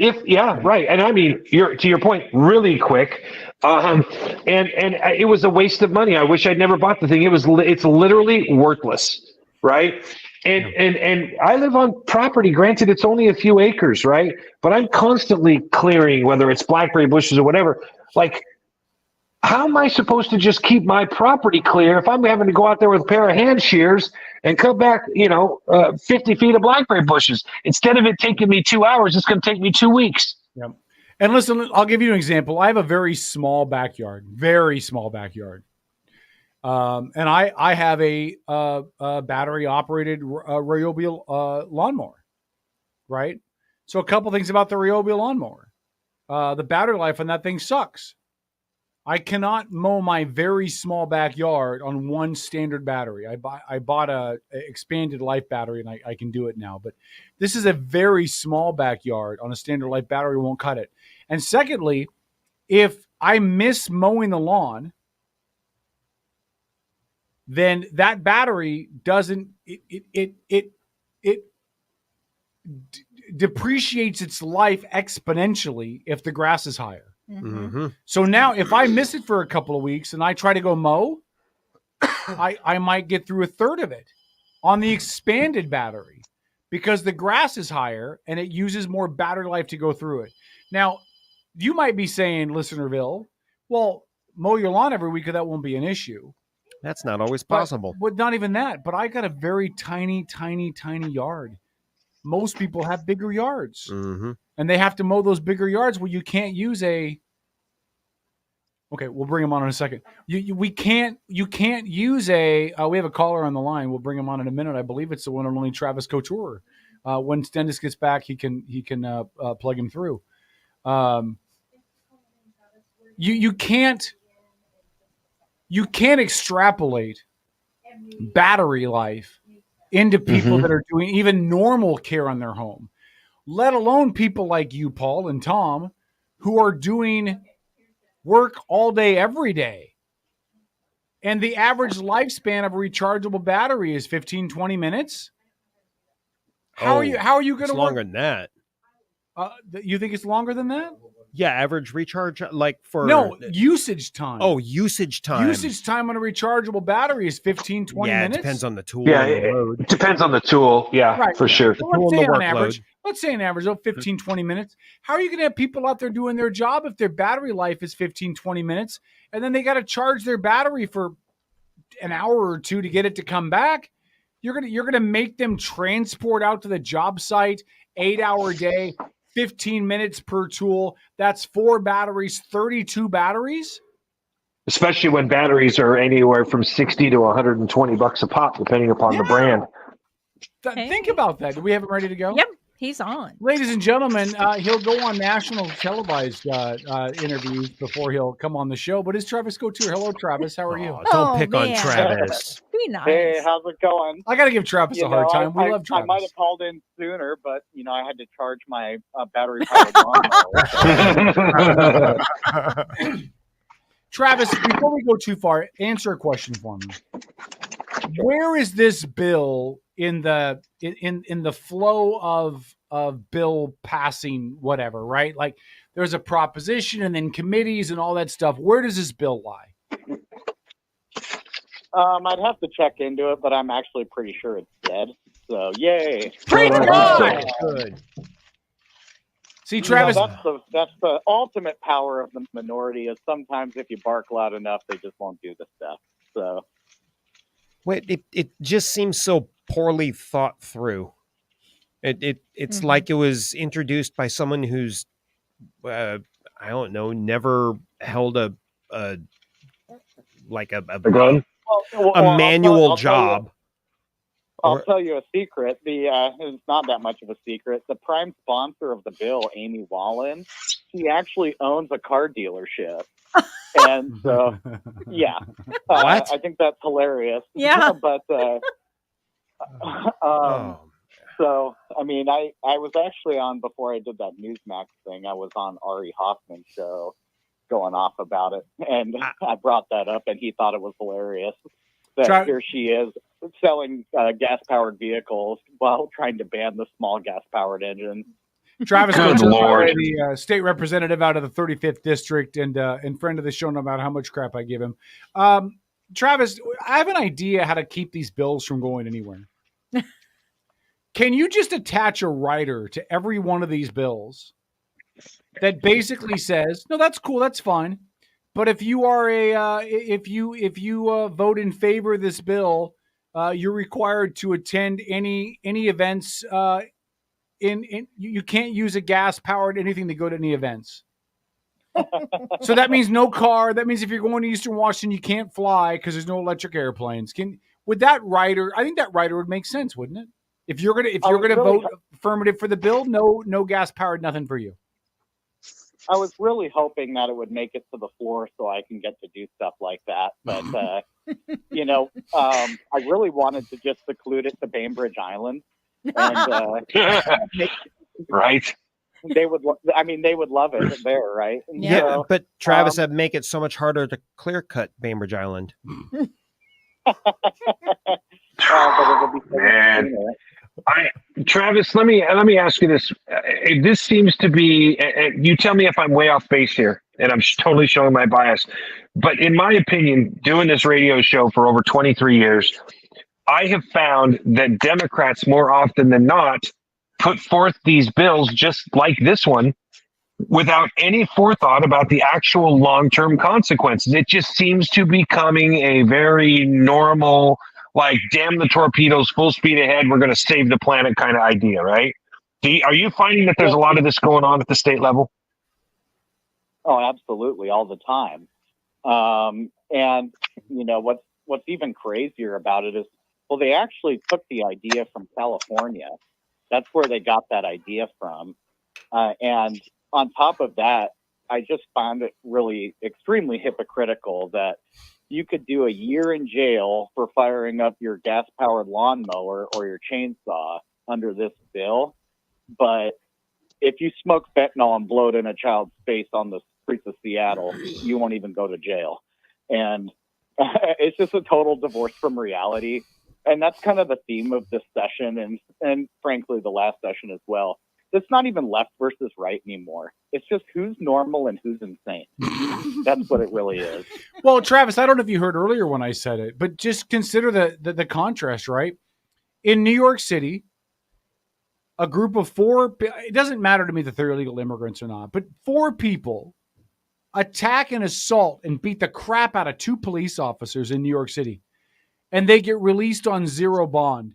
And in Washington, we have people talking about locking people up and fining them for mowing their lawn. I mean, it is so ridiculously backwards now. Absolutely. And, talking about the bail thing, I went kind of off on that over the summer. We have judges, in Thurston County. I mean, it's really almost every big county, but even in Mason County, Little Mason County, where we're just this catch and release of you pull in somebody with like 60 bench warrants, they're just committing crime after crime after crime. And we had a judge here, Kadeen Ferguson Brown. I think you guys should remember that name, and I'll tell you why in a second. We had this judge, Kadeen Ferguson Brown, appointed by Jay Inslee.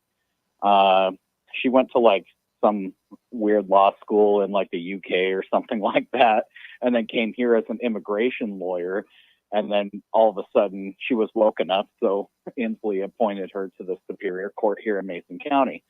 And under her watch, she was just letting people go and then commit crimes.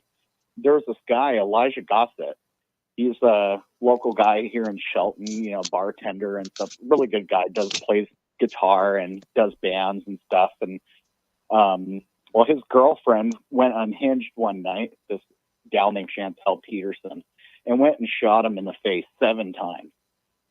And that had to hurt. Killed him.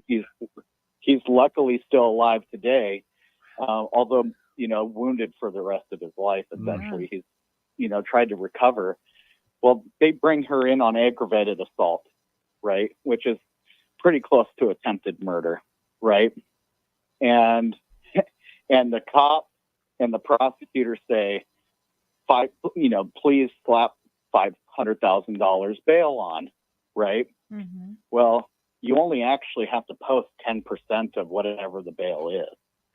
So she does the lowest bail that you could possibly get. She basically gets out $500. Wow. And the next thing she does, after having literally just tried to murder somebody with a firearm, she's walking out and about, free as a jailbird, out on the streets of Shelton. Next thing she does is go to the high steel bridge in Shelton, and she jumps and takes her own life. Wow. And, you know, the sad thing about that is, you know, especially during the quote unquote summer of love, all you heard the left say is no justice, no peace.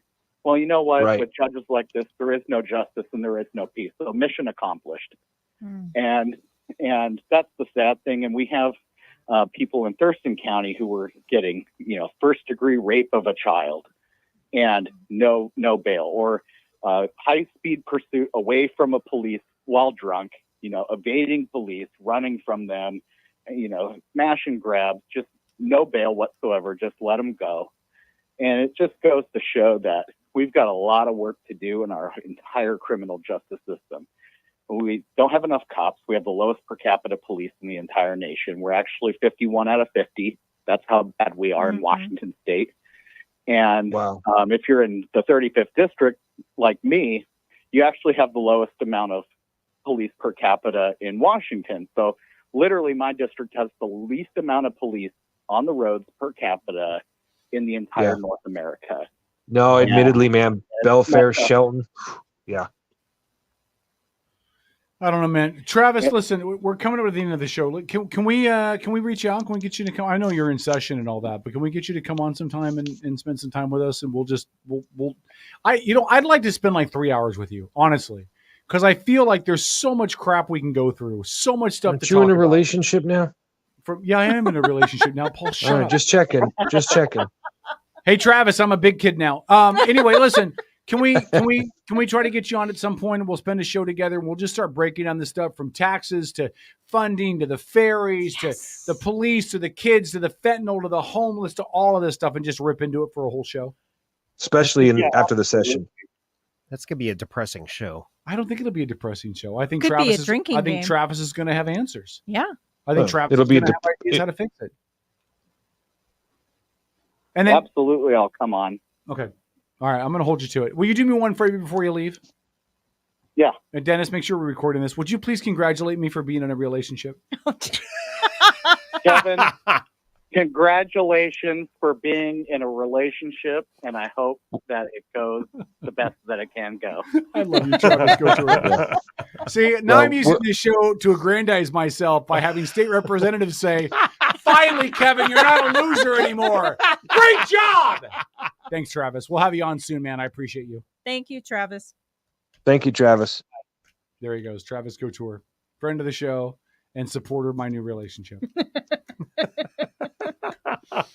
I just keep remembering those Toys R Us commercials. I'm a big kid now. All right. Oh, man. Hey, listen, Paul, we did a really big disservice, by the way. We did. Okay. Well, we talked about the challenges of all this battery operated stuff, right? Yes. And how it just doesn't have the same life, the same any of that.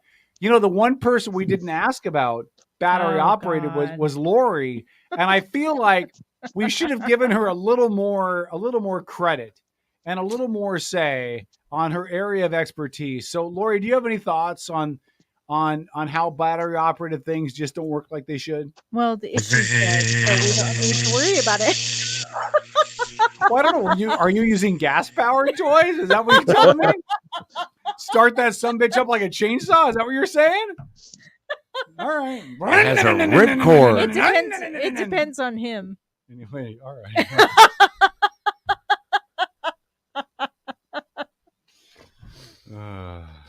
I don't know what to do with you. All right. Let's check the chat. I haven't checked the chat in forever. Anything in the chat? The EV school bus bill is the same. Likely dead. Yeah, I don't know how you could have school buses as electric vehicles. The ability to have those run all day. Did you hear about the city of Anchorage? No. They tried to do electric municipal buses. Mm-hmm. And the first winter came around and they couldn't move their buses. Mm-hmm. Oh, so speaking as a guy that does own an electric vehicle, wintertime is not good to your batteries. Your car doesn't charge nearly as much as it does in warmer weather. Yeah. So it's a horrible idea for a municipality like Anchorage. Mm-hmm. And I would even say, the Pacific Northwest. It's still winters here are too cold. Well, listen, it wouldn't be reliable. Let me say this. The intent makes sense to me. Sure. Okay. Like how much, and I've said this on the show before, and I think John McCain said this, right? As a Christian, all right, as a steward of the planet, if you can take care of the planet, why wouldn't you? I mean, let's pretend that global warming is or is not a thing. Let's just take it off the table. If you can be a good steward of what you've been entrusted with, then why not do it? That's right. Perfect, right? Yeah. However,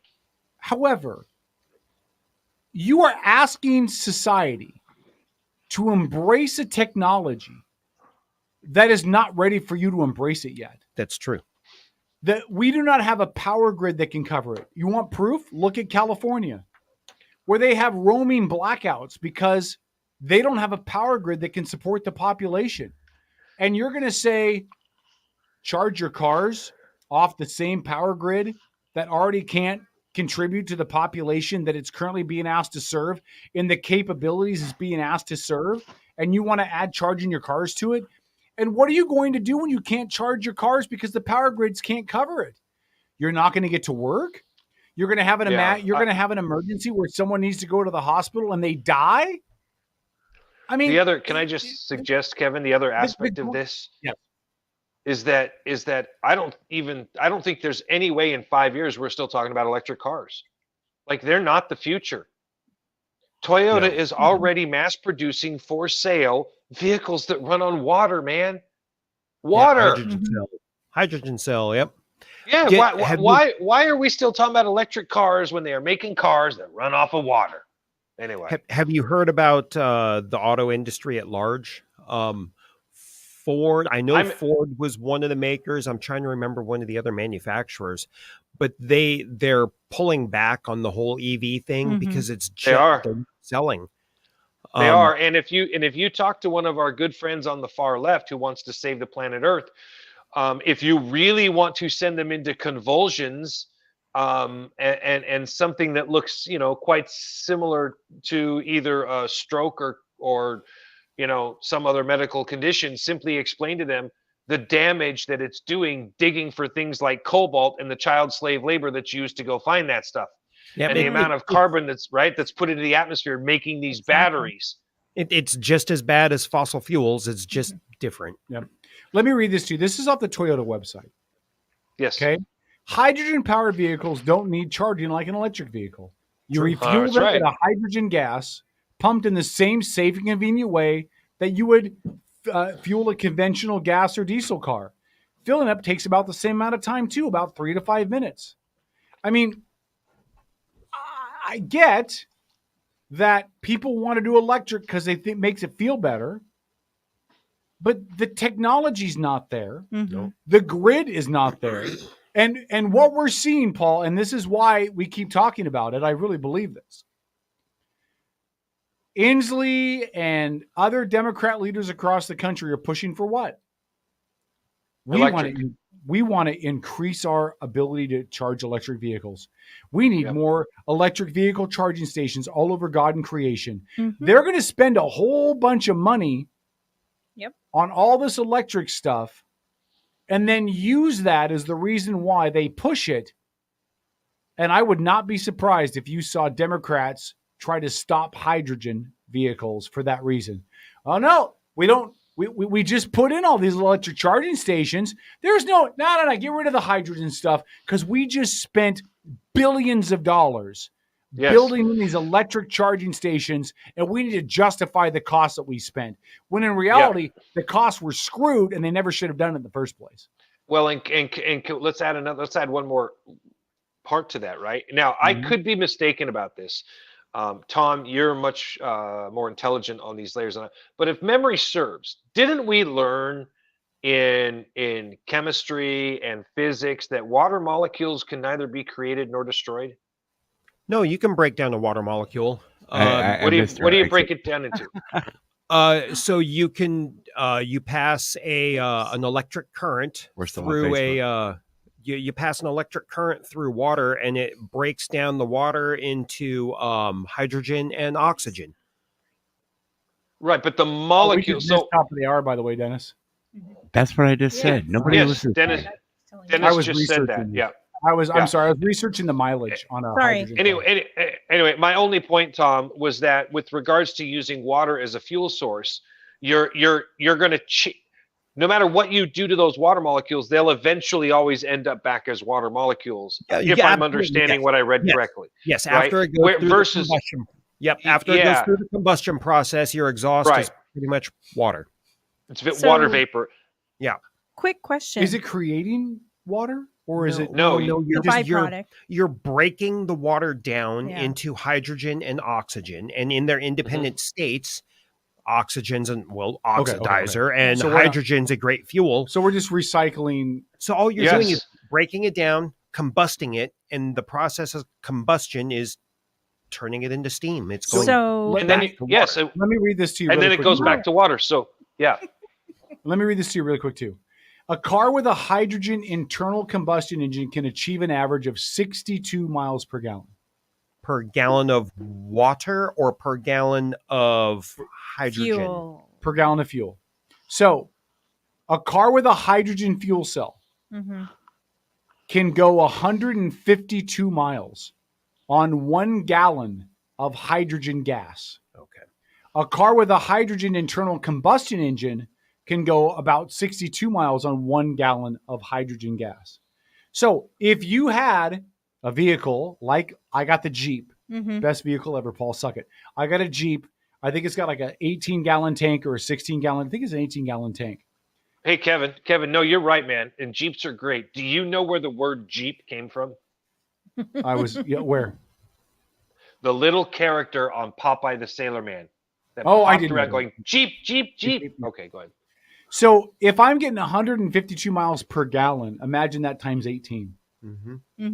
If I had a hydrogen fuel cell. So quick question before we go further on this discussion.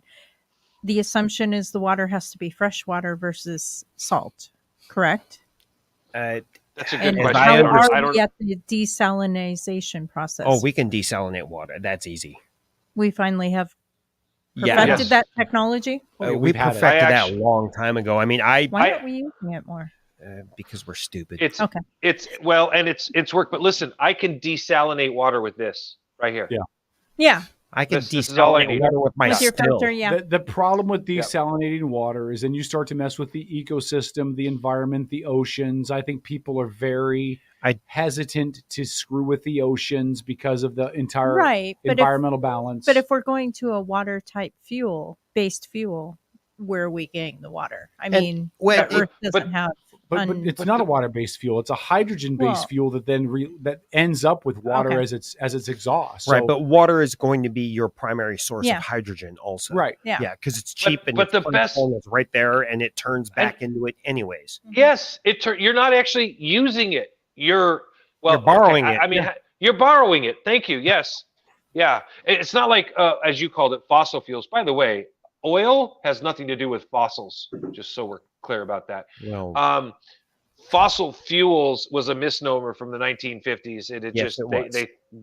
It's not true. But it's industry lingo now. But you do know It that is. Yep, it is. When you play with dinosaurs when you were a kid, dinosaurs are made out of dead dinosaurs. Okay. I say we go with What? cooking oil from restaurants. Cooking Oh, I oil. would There do you so. go. Yeah, because It's amazing. Yeah, it smells good too. Why can't we just use plutonium like they used in Back to the Future? 1.21 gigawatts.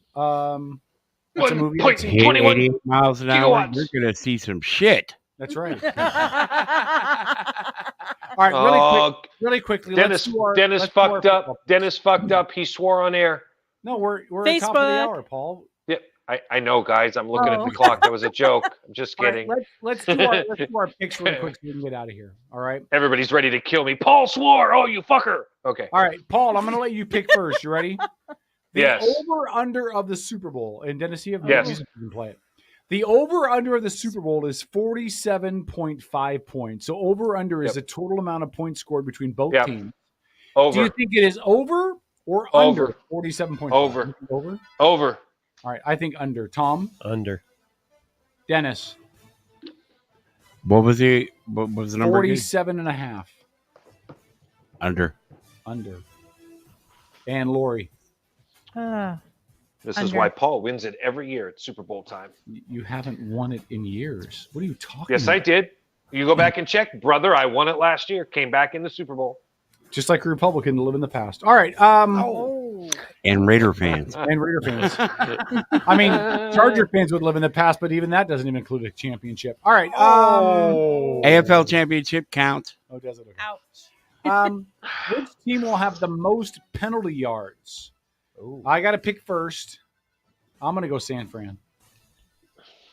Tom? By the way, these are worth 25 points apiece. So even though we're near the end of the year, anybody could come back and win this. I'm going to say KC. All right. Dennis? Casey. Lori? Yeah. I'm going to go with San Francisco. And Paul? Who will have the most penalties total or penalty yards? Penalty yards. Penalty yards. Oh, boy. Flip a coin on that one. But I'm going to go with Kansas City will have the most penalty yards. All right. Tom, you'll pick first. Will either team convert, not attempt, but convert a 2-point conversion? Nope. Dennis? Nope. Lori? Yes. Paul? I'm right there with Lori. I'm going to say yes. Yeah, I'm saying yes as well.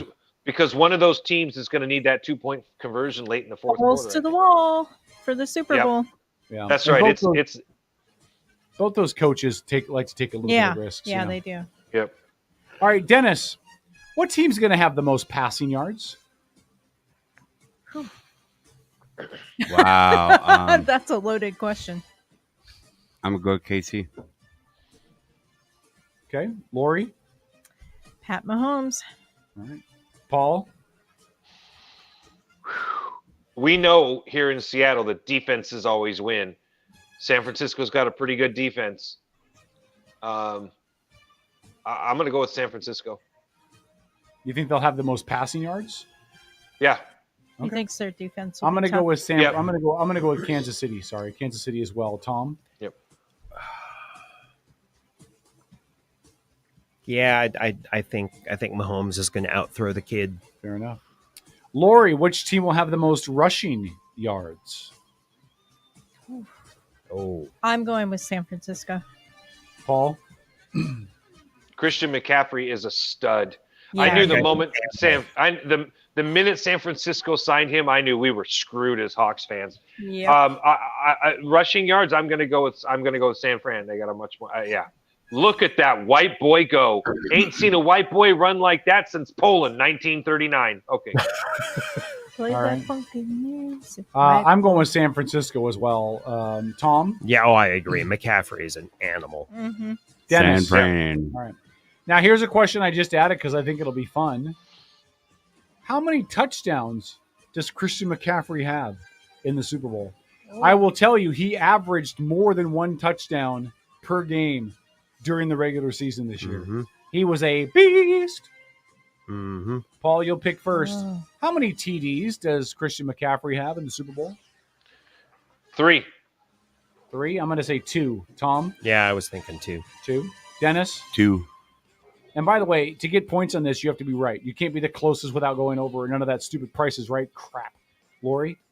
I'm going to say 1. They're going to be all over him. All right. They got to shut him down. All over him like Lori on beads. All right. I'll pick first. What team loses the most turnovers? Kansas City. Tom? Neither. You're going to say it's a tie? I'm going to say that, yeah, tie. I'm going to say they're going to, both teams are going to take care of the ball. There won't be any turnovers. Okay, I'll let you call tie. Okay. Dennis? Wow. Which team is going to have the most turnovers? Yeah. And this is loses the most Loses turnovers. them? Yeah. Casey. Lori? Can you say that one more time? Sorry. Which team loses the most turnovers? Because you can have a turnover recover your own turnover, so we're not Right. counting that. So, Oh, okay. Loses the ball. Yeah, okay, loses got the it. ball. Got it. Yeah, I'm going to say Kansas City. They've Paul? been sloppy. this year. Yeah, I'm there with Lori on that. I'm going to go with Kansas City. I think they lose at least 1 fumble. All right. Tom. Hey. Which team scores first? Ooh. San Fran. You think so? Yeah. Okay. McCaffrey. Dennis? Well, I'm only giving him 1. No. San Fran. I think McCaffrey's Lori? going to be a giant pain in the ass. I think so, too. Yeah. I'm going to say Kansas City. Paul? Lori is reading my mind. I'm there with Lori again too. I think, but it's going to come down to whoever gets the ball first. I think. Yeah, exactly. It comes down to that. Yeah. I'm going to Yeah, say but Kansas City. too. But I'm going to say Kansas City because I think that Mahomes is going to come out gunslinging, and then San Yeah. Fran will make a couple of adjustments and start to shut him down. I think Okay. Purdy's going to be nervous. Big game. Yeah, you're right. Yeah, Maybe. yeah, for sure. That For kid's sure. had a lot of poise, though. Oh, I know. mean, I know. he has been rock solid through the playoffs. You said he had a lot of poise? Poise. As yes. opposed to Catholic priests who've had a lot of boys. Oh! Okay. Tom. Hey. Oh, you picked first last time. Dennis. Which team scores last? Oh. Whoever's behind and has the ball.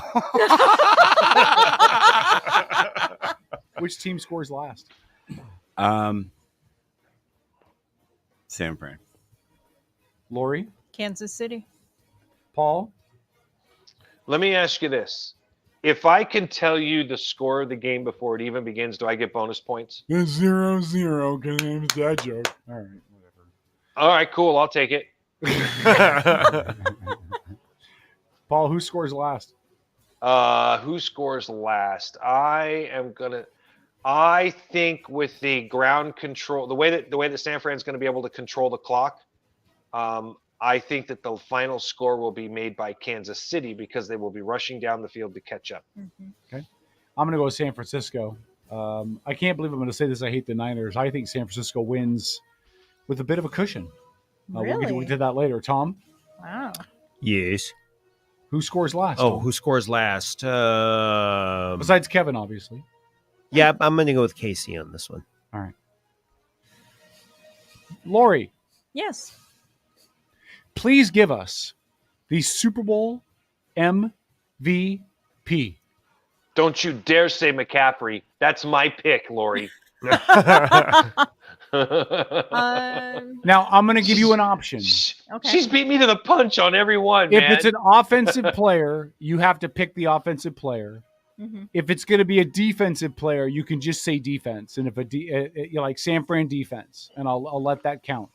Because I think picking a defensive MVP, like nobody would have guessed that Malcolm Smith would have been the Right, Seahawk. right. You know what I mean? So if you want to go with a defensive player, I'll just let you pick San Fran defense, KC defense, whatever. Or if it's an offensive player, you have to pick the player. The kicker. I'm going to pick Don't you I'm do going it, to Lori. feed into the whole Don't you conspiracy do it. theory stuff, even though it's You're bizarre. Travis gonna- I'm going to Kelce. be She's Aaron gonna say Rodgers. Travis- I'm channeling Aaron Rodgers. It's going to be offense, Kansas City, Travis Kelce Ah. for the win. Do the whole narrative. All right, Paul. Even though I don't believe it, but just go Shit. with it. She could be right though. But I'm going to go with Christian McCaffrey. I'm going to go with Christian McCaffrey because I've been a big fan of his since he was playing college ball out of Stanford. Oh, so. yeah. I'm not going to be surprised if Taylor Swift is the MVP. Let's just be honest. The NFL hands her a check. Can you imagine? Listen, Thank can you imagine at halftime, San Francisco was up 37-10, right? During halftime, Taylor Swift goes down to the locker room, gives Travis Kelce a handsy or whatever. And then in the second half, Travis Kelce has 4 touchdowns and Taylor Swift is your MVP. Paul, I'm going to copy you. I think it's Christian McCaffrey. I just, I don't think there's any way. I don't think there's any way that he doesn't have a huge game. Tom? Nobody else has been able to stop him all Robert, year. if you haven't left yet, we'll get to your comment in chat in just a second. Who do you got, Tom? I'm going to take Brock Purdy. You got a Purdy mouth. Dennis? Mahomes, why not? All right. That's a fair choice, man. That's a fair choice for sure. We're going to pick the winner of the game 2 different ways. First, we're going to go against the spread. So San Fran is favored by 1.5. So really, they have to win by 2 points. So, Paul, does San Francisco win the game by 2 points or more is the question. Yes. All right. I'm going to go with Paul. Tom? Yeah, I agree. Dennis? I agree too. Lori? Remind me, game's in Vegas, right? Game is in Vegas. The motherland. I'm going to go with Kansas City. The most expensive ticket prices for a Super Bowl ever. Now, I think Paul, myself, Dennis, Tom, we all agree then that San Francisco's winning the game outright. Is that correct? Yep. Straight up? Yep. Okay. Lori? Nope. Going with Kansas You City. got Kansas City winning the game. All right. Fair I enough. think experience. All right. I'm going to save that. There's a whole bunch of points on the board to be had. That concludes our Super Bowl picks. Next Sunday night, we will find out who the winner is of this year's group. I did send these out to people before. Trojo has not given me his. Okay. He's in the lead right now, so if he fails to answer and he loses, it sucks to be short. All right. Okay. All right. Really quickly, would you kill that? I do want to give an opportunity to respond to this. I think Robert took a bit of a shot across the bow, and I still want Paul to have a shot to respond. Robert says, good night, all. Disappointed in trashing Hendon without knowing him or having the available police report and body cam in front of you. Yes, there is body cam from the cops also available. Lots of judgment tonight without the actual facts. Before I let Paul respond, I'm just going to say I don't really know that there was lots of judgment. I think Paul had comments and questions. I don't recall any of us saying anything about Hendon outside of some of Paul's inquiries, right? I don't think we were all sitting around circle jerking about, body slamming on Hendon. I don't think that happened at all. I think that's a bit of a misrepresentation. So I don't think throwing us all in the mix for that is off. I don't think Paul did either. I think Paul had questions, but I'll give Paul a chance to respond. I don't even know that it's. Listen, I don't know if if he was listening to the same show the rest of us were talking on. Was he listening to the? Yeah, I don't know, because we weren't taking any shots at Hendon. We were having a conversation about information that was passed along and the article. And for the record, that's our job. Yeah, and listen, and I'm gonna say this. This is what he just did there is part of the problem in politics today, right? You take something that's this big, 6 inches, and you blow it up into something that's 3 feet because you somehow want to use it to make a point or whatever. Right. To make a statement like that, it's incredibly disingenuous. And frankly, it's intellectually dishonest. Because if you listen to what we were saying and the things that we were talking about, what he's claiming happened, that's not what happened. Yeah. I have no problem. I will stand toe to toe, look any person straight in the face and say whatever I got to say. Which is why I sit here on camera or in that studio, right? And I've done it before. I'll do it again. Nobody's ever going to tell me or bully me into saying what they want said. And Robert should know better. Robert should know better. And in fact, I suggest that he does know better. Maybe he's just trying to stir the pot or something. I don't know. But it doesn't make a lot of sense what he said, because that's not what occurred tonight. Okay. All right. Robert said that he he was said to be a liar and is not. Go back and listen to the tape. Yep. Again, Paul was What? explaining what I'm was not doing. relayed to him I'm and it was not part of the Yeah, discussion. But yeah, I'm not. I'm not doing that crap. That's Okay. that. I'm That's not in fine. junior high school. I'm not playing those games. Fair enough. All right. Dennis, do you have any parting shots before we get out of here for the night? My usual, cooperate for kids, man. Looking forward to. Oh, I was supposed to have a phone call today, but I was over. I gotta wait till next week. All right. Talk to my granddaughter. Lori, do you have any parting shots? Educate yourself. Get ready to vote. Get informed. Absolutely. Check out all the candidates, whether they're D or R behind their name or I or L, whatever it is. Check it out. Don't stick with LGBTQ, whatever the letter is. Yeah, whatever. Hold on. Do not just use one news source. Check out all different kinds. Open your mind to different ideas, but also to different policies, politics. Play the what if game with read policies. the stuff you don't agree with. Yeah, and read the stuff you don't agree with. That's all I got. Oh, and KDDA. Yeah. Put out their schedule, people. Get ready. First Woohoo. events in when again, Dennis? May? 6 months. May 18th. May That's 18th. No, Paul, Armed that's Forces Day. 4 months away, man. No, May- 3 months away. 3 months away. Well, 3 months we're away. the That's beginning of odd, February, so man. it's That's great. February, I can't- March, You know what May April, May. 18th is. Yeah. I cannot wait, It's the man. day Mount St. Helens blew. Yes, Yep. it was. Yes, it is. Like a big Right. zit on Mother Earth's back. It Whoa. went. Whoa. Speaking of popping things on people's back, don't forget Lori's selling beads. All right, Tom. Let me see Not really, here. but okay. Monday, February 12th. You should all take the day and the evening, 5:30. The doors open, but Whiskey Gulch is hosting a comedy night. Oh, that's right. Yeah. Thank you. Gabriel Rutledge will be the comedian for the evening. He's actually quite funny. I've seen him before. February 12th? That's yes, next sir. Monday. Yeah, it's right? this coming. Glad up to hear Monday. you say that, Tom. It's Wait, it's a really Monday? important. Yeah. Yeah. I can't do it. It's Monday, important February 12th. when you have a comedy night that your comic is quite funny. Oh, he's quite funny. Like I said, I've Yeah, seen him a that's- couple of it's times. important. Are you guys going? Yeah. Yeah, I'll be Oh. there. Yeah. Yeah. I mean, Monday's my Oh, yeah, supposed to be my Monday's day your- off. your day off, So yeah. I think Monday evening I'm actually going to go out and try to be a human being and interact with other human beings, and it'll be Yeah. really weird. I'm really sad it's on a Monday. Why? You can't make that? I can't do Mondays. Oh. No, I've got other commitments every Monday, so that's out.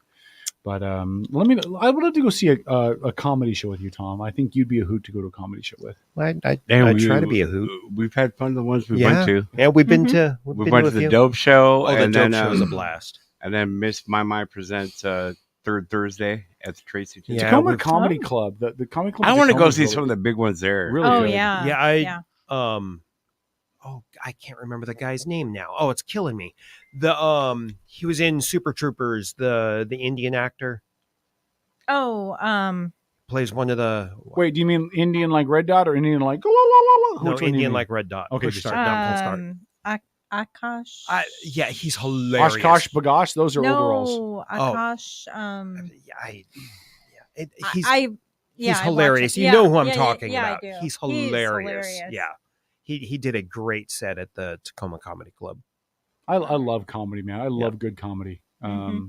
I haven't been to a lot of shows, but I would love to go see some more. Yeah, Rutledge is funny. He's worth seeing. By the way, that was not a derogatory comment that I was making about Indians. I'm just trying to make a determination because I would think that the basis for humor is radically different between those of Indian descent and those of Native American descent. Wait, It's just have a you question. seen Super Troopers? No. Oh, it's pot Shocker, humor. right? Yeah, another movie K-Dog hasn't seen. It's pot humor, but I mean, It was a series. I haven't seen any of the Monty Python movies either, and somebody was alarmed to find that out too. Yeah, how can you have not at least seen Search for the Holy Grail? I haven't seen any Right? of them. I mean, Or the British Life of humor. Brian. British humor's a little bit outside of me. British humor's weird for me. I love British. Like humor. Benny Hill was okay to me. I know we always play Benny Hill for Paul's theme music, but Benny Hill was okay. But I wasn't immensely like giggle fest over. See, over Monty I Python. agree. You start with Holy Grail, and then you check out like Life of Brian, and if those two are still funny, then you start doing like Flying Circus because that's where it gets a little weird. I just It think does. it's all- Yes, it does. Yeah. British humor. Like Red Dwarf is another one. Oh, Red Dwarf is awesome. I hated that show. Oh. There was no love story in there. I couldn't handle it. Oh God! All right, Red Paul, Dwarf was like that was tradition with the fencing club when I was going to school. When they were building fences, yes. Yeah. We'd all get together and maintenance our equipment before a tournament and watch old Red Dwarf episodes. It was great. Outstanding. Paul, parting shots, my friend. You know what? I don't really have any tonight. Well, I do. Hold on. Listen. I want to piggyback a little bit off of what Lori said. You know, we do have a massively important election coming up. It is incredibly important to educate yourself about the issues, all the issues, and educate yourself from multiple points of view on each issues. Stop trying to take politics so personal. That's what's led our country to the verge of civil war. It's why there's so much hatred and discontent, or people, lobbying false accusations, crap like that. Just take it down a notch, have conversations, and understand that the more we have open conversations, the more we get to learn and see and do better. There we go. Yep. Do better. Yep. My parting shots, I guess I'm going to echo the sentiment and just say now is the time to do the legwork. Mm-hmm. Right now is the time to get your nose into it. Now is the time to figure out about the candidates. Do not wait until the end of October, the first week of November, to start deciding you want to do some research. That's not enough time. It's not enough time. You need to get involved now. Hear them speak. Go to some of the breakfast things that they do, or view some of the round tables. Even watch. God, I can't believe I'm going to say this. The kids have when they do their editorial boards. Fill yourself up on knowledge of what these people give to you before you make your decision on who you're going to vote for. It really is the difference between voting stupidly based on a party and voting educated on what somebody actually stands for. And maybe they'll all stand. Maybe you're a Republican and you think you're only going to vote for Republican, and then hearing them speak only backs it up. That's fine. But maybe there's one Democrat you hear that you're like, you know what, this person might really be what we need in the auditor's race or in the legislature or somewhere, right? That one candidate shifts your view for that one seat. So just start doing the legwork now. Don't wait till the last minute. Because if you wait till the last minute, you sound like Tom when he hasn't prepared for the show. Whoa. I'm just kidding, buddy. I love you. I picked on Paul all night, so I had to pick on you at least once. Thanks, pal. I want to thank Dennis for stepping in last minute. Bob Ross was supposed to be here. He's still feeling under the weather. Dennis kind of came in and wasn't expecting to. So thank you for that, Dennis. I appreciate you, Dennis. Man flu. I want to remind everybody of a couple things. If you have not shared the show, please do so. We'll put you into the drawing for the first week of March to get some Outlaw swag. Yep. I'm still waiting to hear from Kevin Nelson when he does get his stuff. I want photos. I want to hear all about it. It's probably going to be a couple of weeks, just so you know. Kevin. There's always a shipping delay out of our shippers. We're shipping directly from Tulsa, Oklahoma, and they're still using AOL broadband. Broadband? You mean AOL dial-up? Yeah. Well, dial-up. I do want to remind you, I saw 900-foot Jesus in Tulsa. February 14th, we will be doing our pantsless Valentine's Day show. I'm really excited about that. That'll be great. You really need to. You're gonna listen. I'm gonna just warn you right now, Kevin.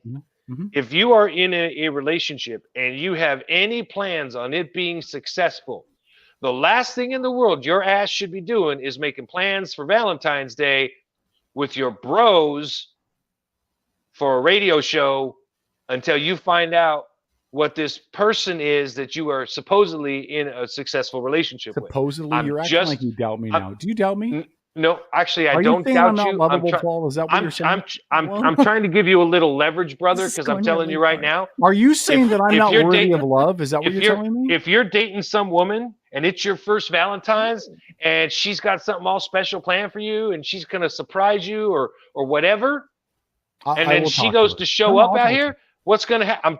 I wouldn't do it, brother. I wouldn't do it. You know what kind of a message it sends to her? Hold on, let me ask you a question. I can't do nothing on Valentine's Day, baby. I got to do my radio show. She'll be like, the radio show you don't get paid for?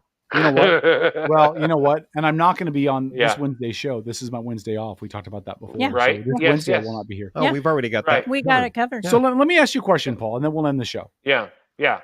If I wasn't here for Wednesday's show, are you going to be here? For what? This Wednesday show? For that Valentine's Day show. Or would you also back out to spend Valentine's Day with your wife? Well, considering my wife works 5 hours away, I don't think she'll be here. Okay. Tom, would you be here for a Valentine's Day show, or would you step out to be I with your do wife? not know if there's plans or not right now. I need to investigate that. And Okay, don't hold you on, all hold on, start Paul. letting Kevin off the hook after the fact. Now that he's Hold on. been warned, now Lori. he's trying to like, oh shit, maybe I better make plans. No. I'm just asking questions. Lori, Yeah. Valentine's Day show. Would you be here, or would you be spending the night with some of your beads? With my guy? With I your don't know. beads? You have a guy? I'm Wait a minute. Do you have a guy? Wait a minute. This is never. You have a guy? not saying anything You else. just said. Do you I have a know. guy? Yep, that's all I said. She's actually brought it up twice because you were talking about her attachments that plug into the wall, And when she Rick did started, make she mention said of her guy. it depends on Yep. him. But I thought Yes, she was that's just speaking exact- like metaphorically, not like seriously personally. Do you have a guy? Just I'm not going to ask you a lot of personal questions. Just, is there a guy in Lori's life? Yeah. And have you changed your profile on Facebook to say no longer single? Fuck no. Is there a ring on it? No. If you like it, then you put a ring on it. If you like it, then you put it. All right. Again, so thanks to Dennis. Thanks to all the listeners out there that participate and share the show. Please do that again. Thanks to our sponsors, Black Ring Spirits, because Lori could not do this show or use her beads without several shots. And mostly thanks to Paul, because Paul, I know that you're an ass. Let's be honest. You're mean It's to me true. all the time. I get you. It's true. You're vaguely unsupportive. It's really bizarre. And yet I'm not I find vaguely. comfort Listen, in the fact I am that not you're still my vaguely best friend. unsupportive. I'm not vaguely unsupportive. I'm generally acknowledge it. I'm just. I mean, you don't have to sugarcoat it. But listen, if as your friend, it is my job in my job description as Kevin's bestest friend to make sure that when you're true friends with somebody, you owe it to your friend to be able to point out their inadequacies, their flaws, everything that's wrong in every single aspect of their life. Everything. Like, because you gotta warn them. It's like, wouldn't you want me to tell you that there's lettuce on your teeth when you're going in for the Please kiss? qualify this. Listen. I'm gonna tell you something right now. I'm gonna tell you something right now, Lori, okay? touche. One of two things are gonna happen. Okay, in my relationship status. Okay, one of two things. Mm-hmm.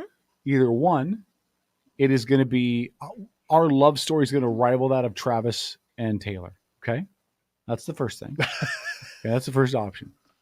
Or option number two, she realizes the dumpster fire that I am and she runs for the hills. I feel like those are the two options. What is not an option is me screwing up and dropping the ball, because that's not going to happen. Not going to do it. Wouldn't be prudent at this juncture. Well, you told us on the last show you were going to talk to her so you could tell everybody who she was. I'm assuming you've spoken to her since then. I did, but I haven't asked her that question. I thought she was in the chat. I'm not acknowledging anything until I have her permission to do so. Is she not from around here? Or, is this like around here? What do you mean around here? Like, is she local or? Well, again, when you say local, do you mean Kitsap County? Do you mean Burlington? Do you mean Western Washington? Like, what do you mean? Yeah, Kitsap County. No. Okay. No, I had to bust them in. So, to add to his conquest of women in the greater Niagara Falls area. What? I mean, what? The last. I never said she wasn't a Ukrainian bride. Anyway, yeah. Anyway, I'm really happy that Lori's found a man. I think Lori she didn't say man, did she? Yes, she did. Yeah. Okay. I think Lori is a tremendous. I think maybe she's. What? I just said I didn't hear you say man. That's all. I didn't want to assume anything. The pronoun he has 3 legs. That's all you need. The dog. He what? Named Tippy. I think that Lori is a wonderful person and she deserves love in her life. Oh, okay. And so Thank I you, am. Kevin. I am. No. Wait a second. Why is this Hold awkward? on. Time out. All of this time, it's been sitting right in front of us, Tom. Oh, don't even, dude. All of a I know sudden, what you're Kevin's about in to a say. serious relationship, comes into studio, he's all jovial and happy, and all of a sudden, Lori starts talking about how she has a man. I'm just saying, No. Well, hold on. I'm that, just that should be saying. proof. Hold on. That should be proof that we're I'm not just together. saying. Because hold on. That should be proof we're not together because Lori would never refer to me as a man.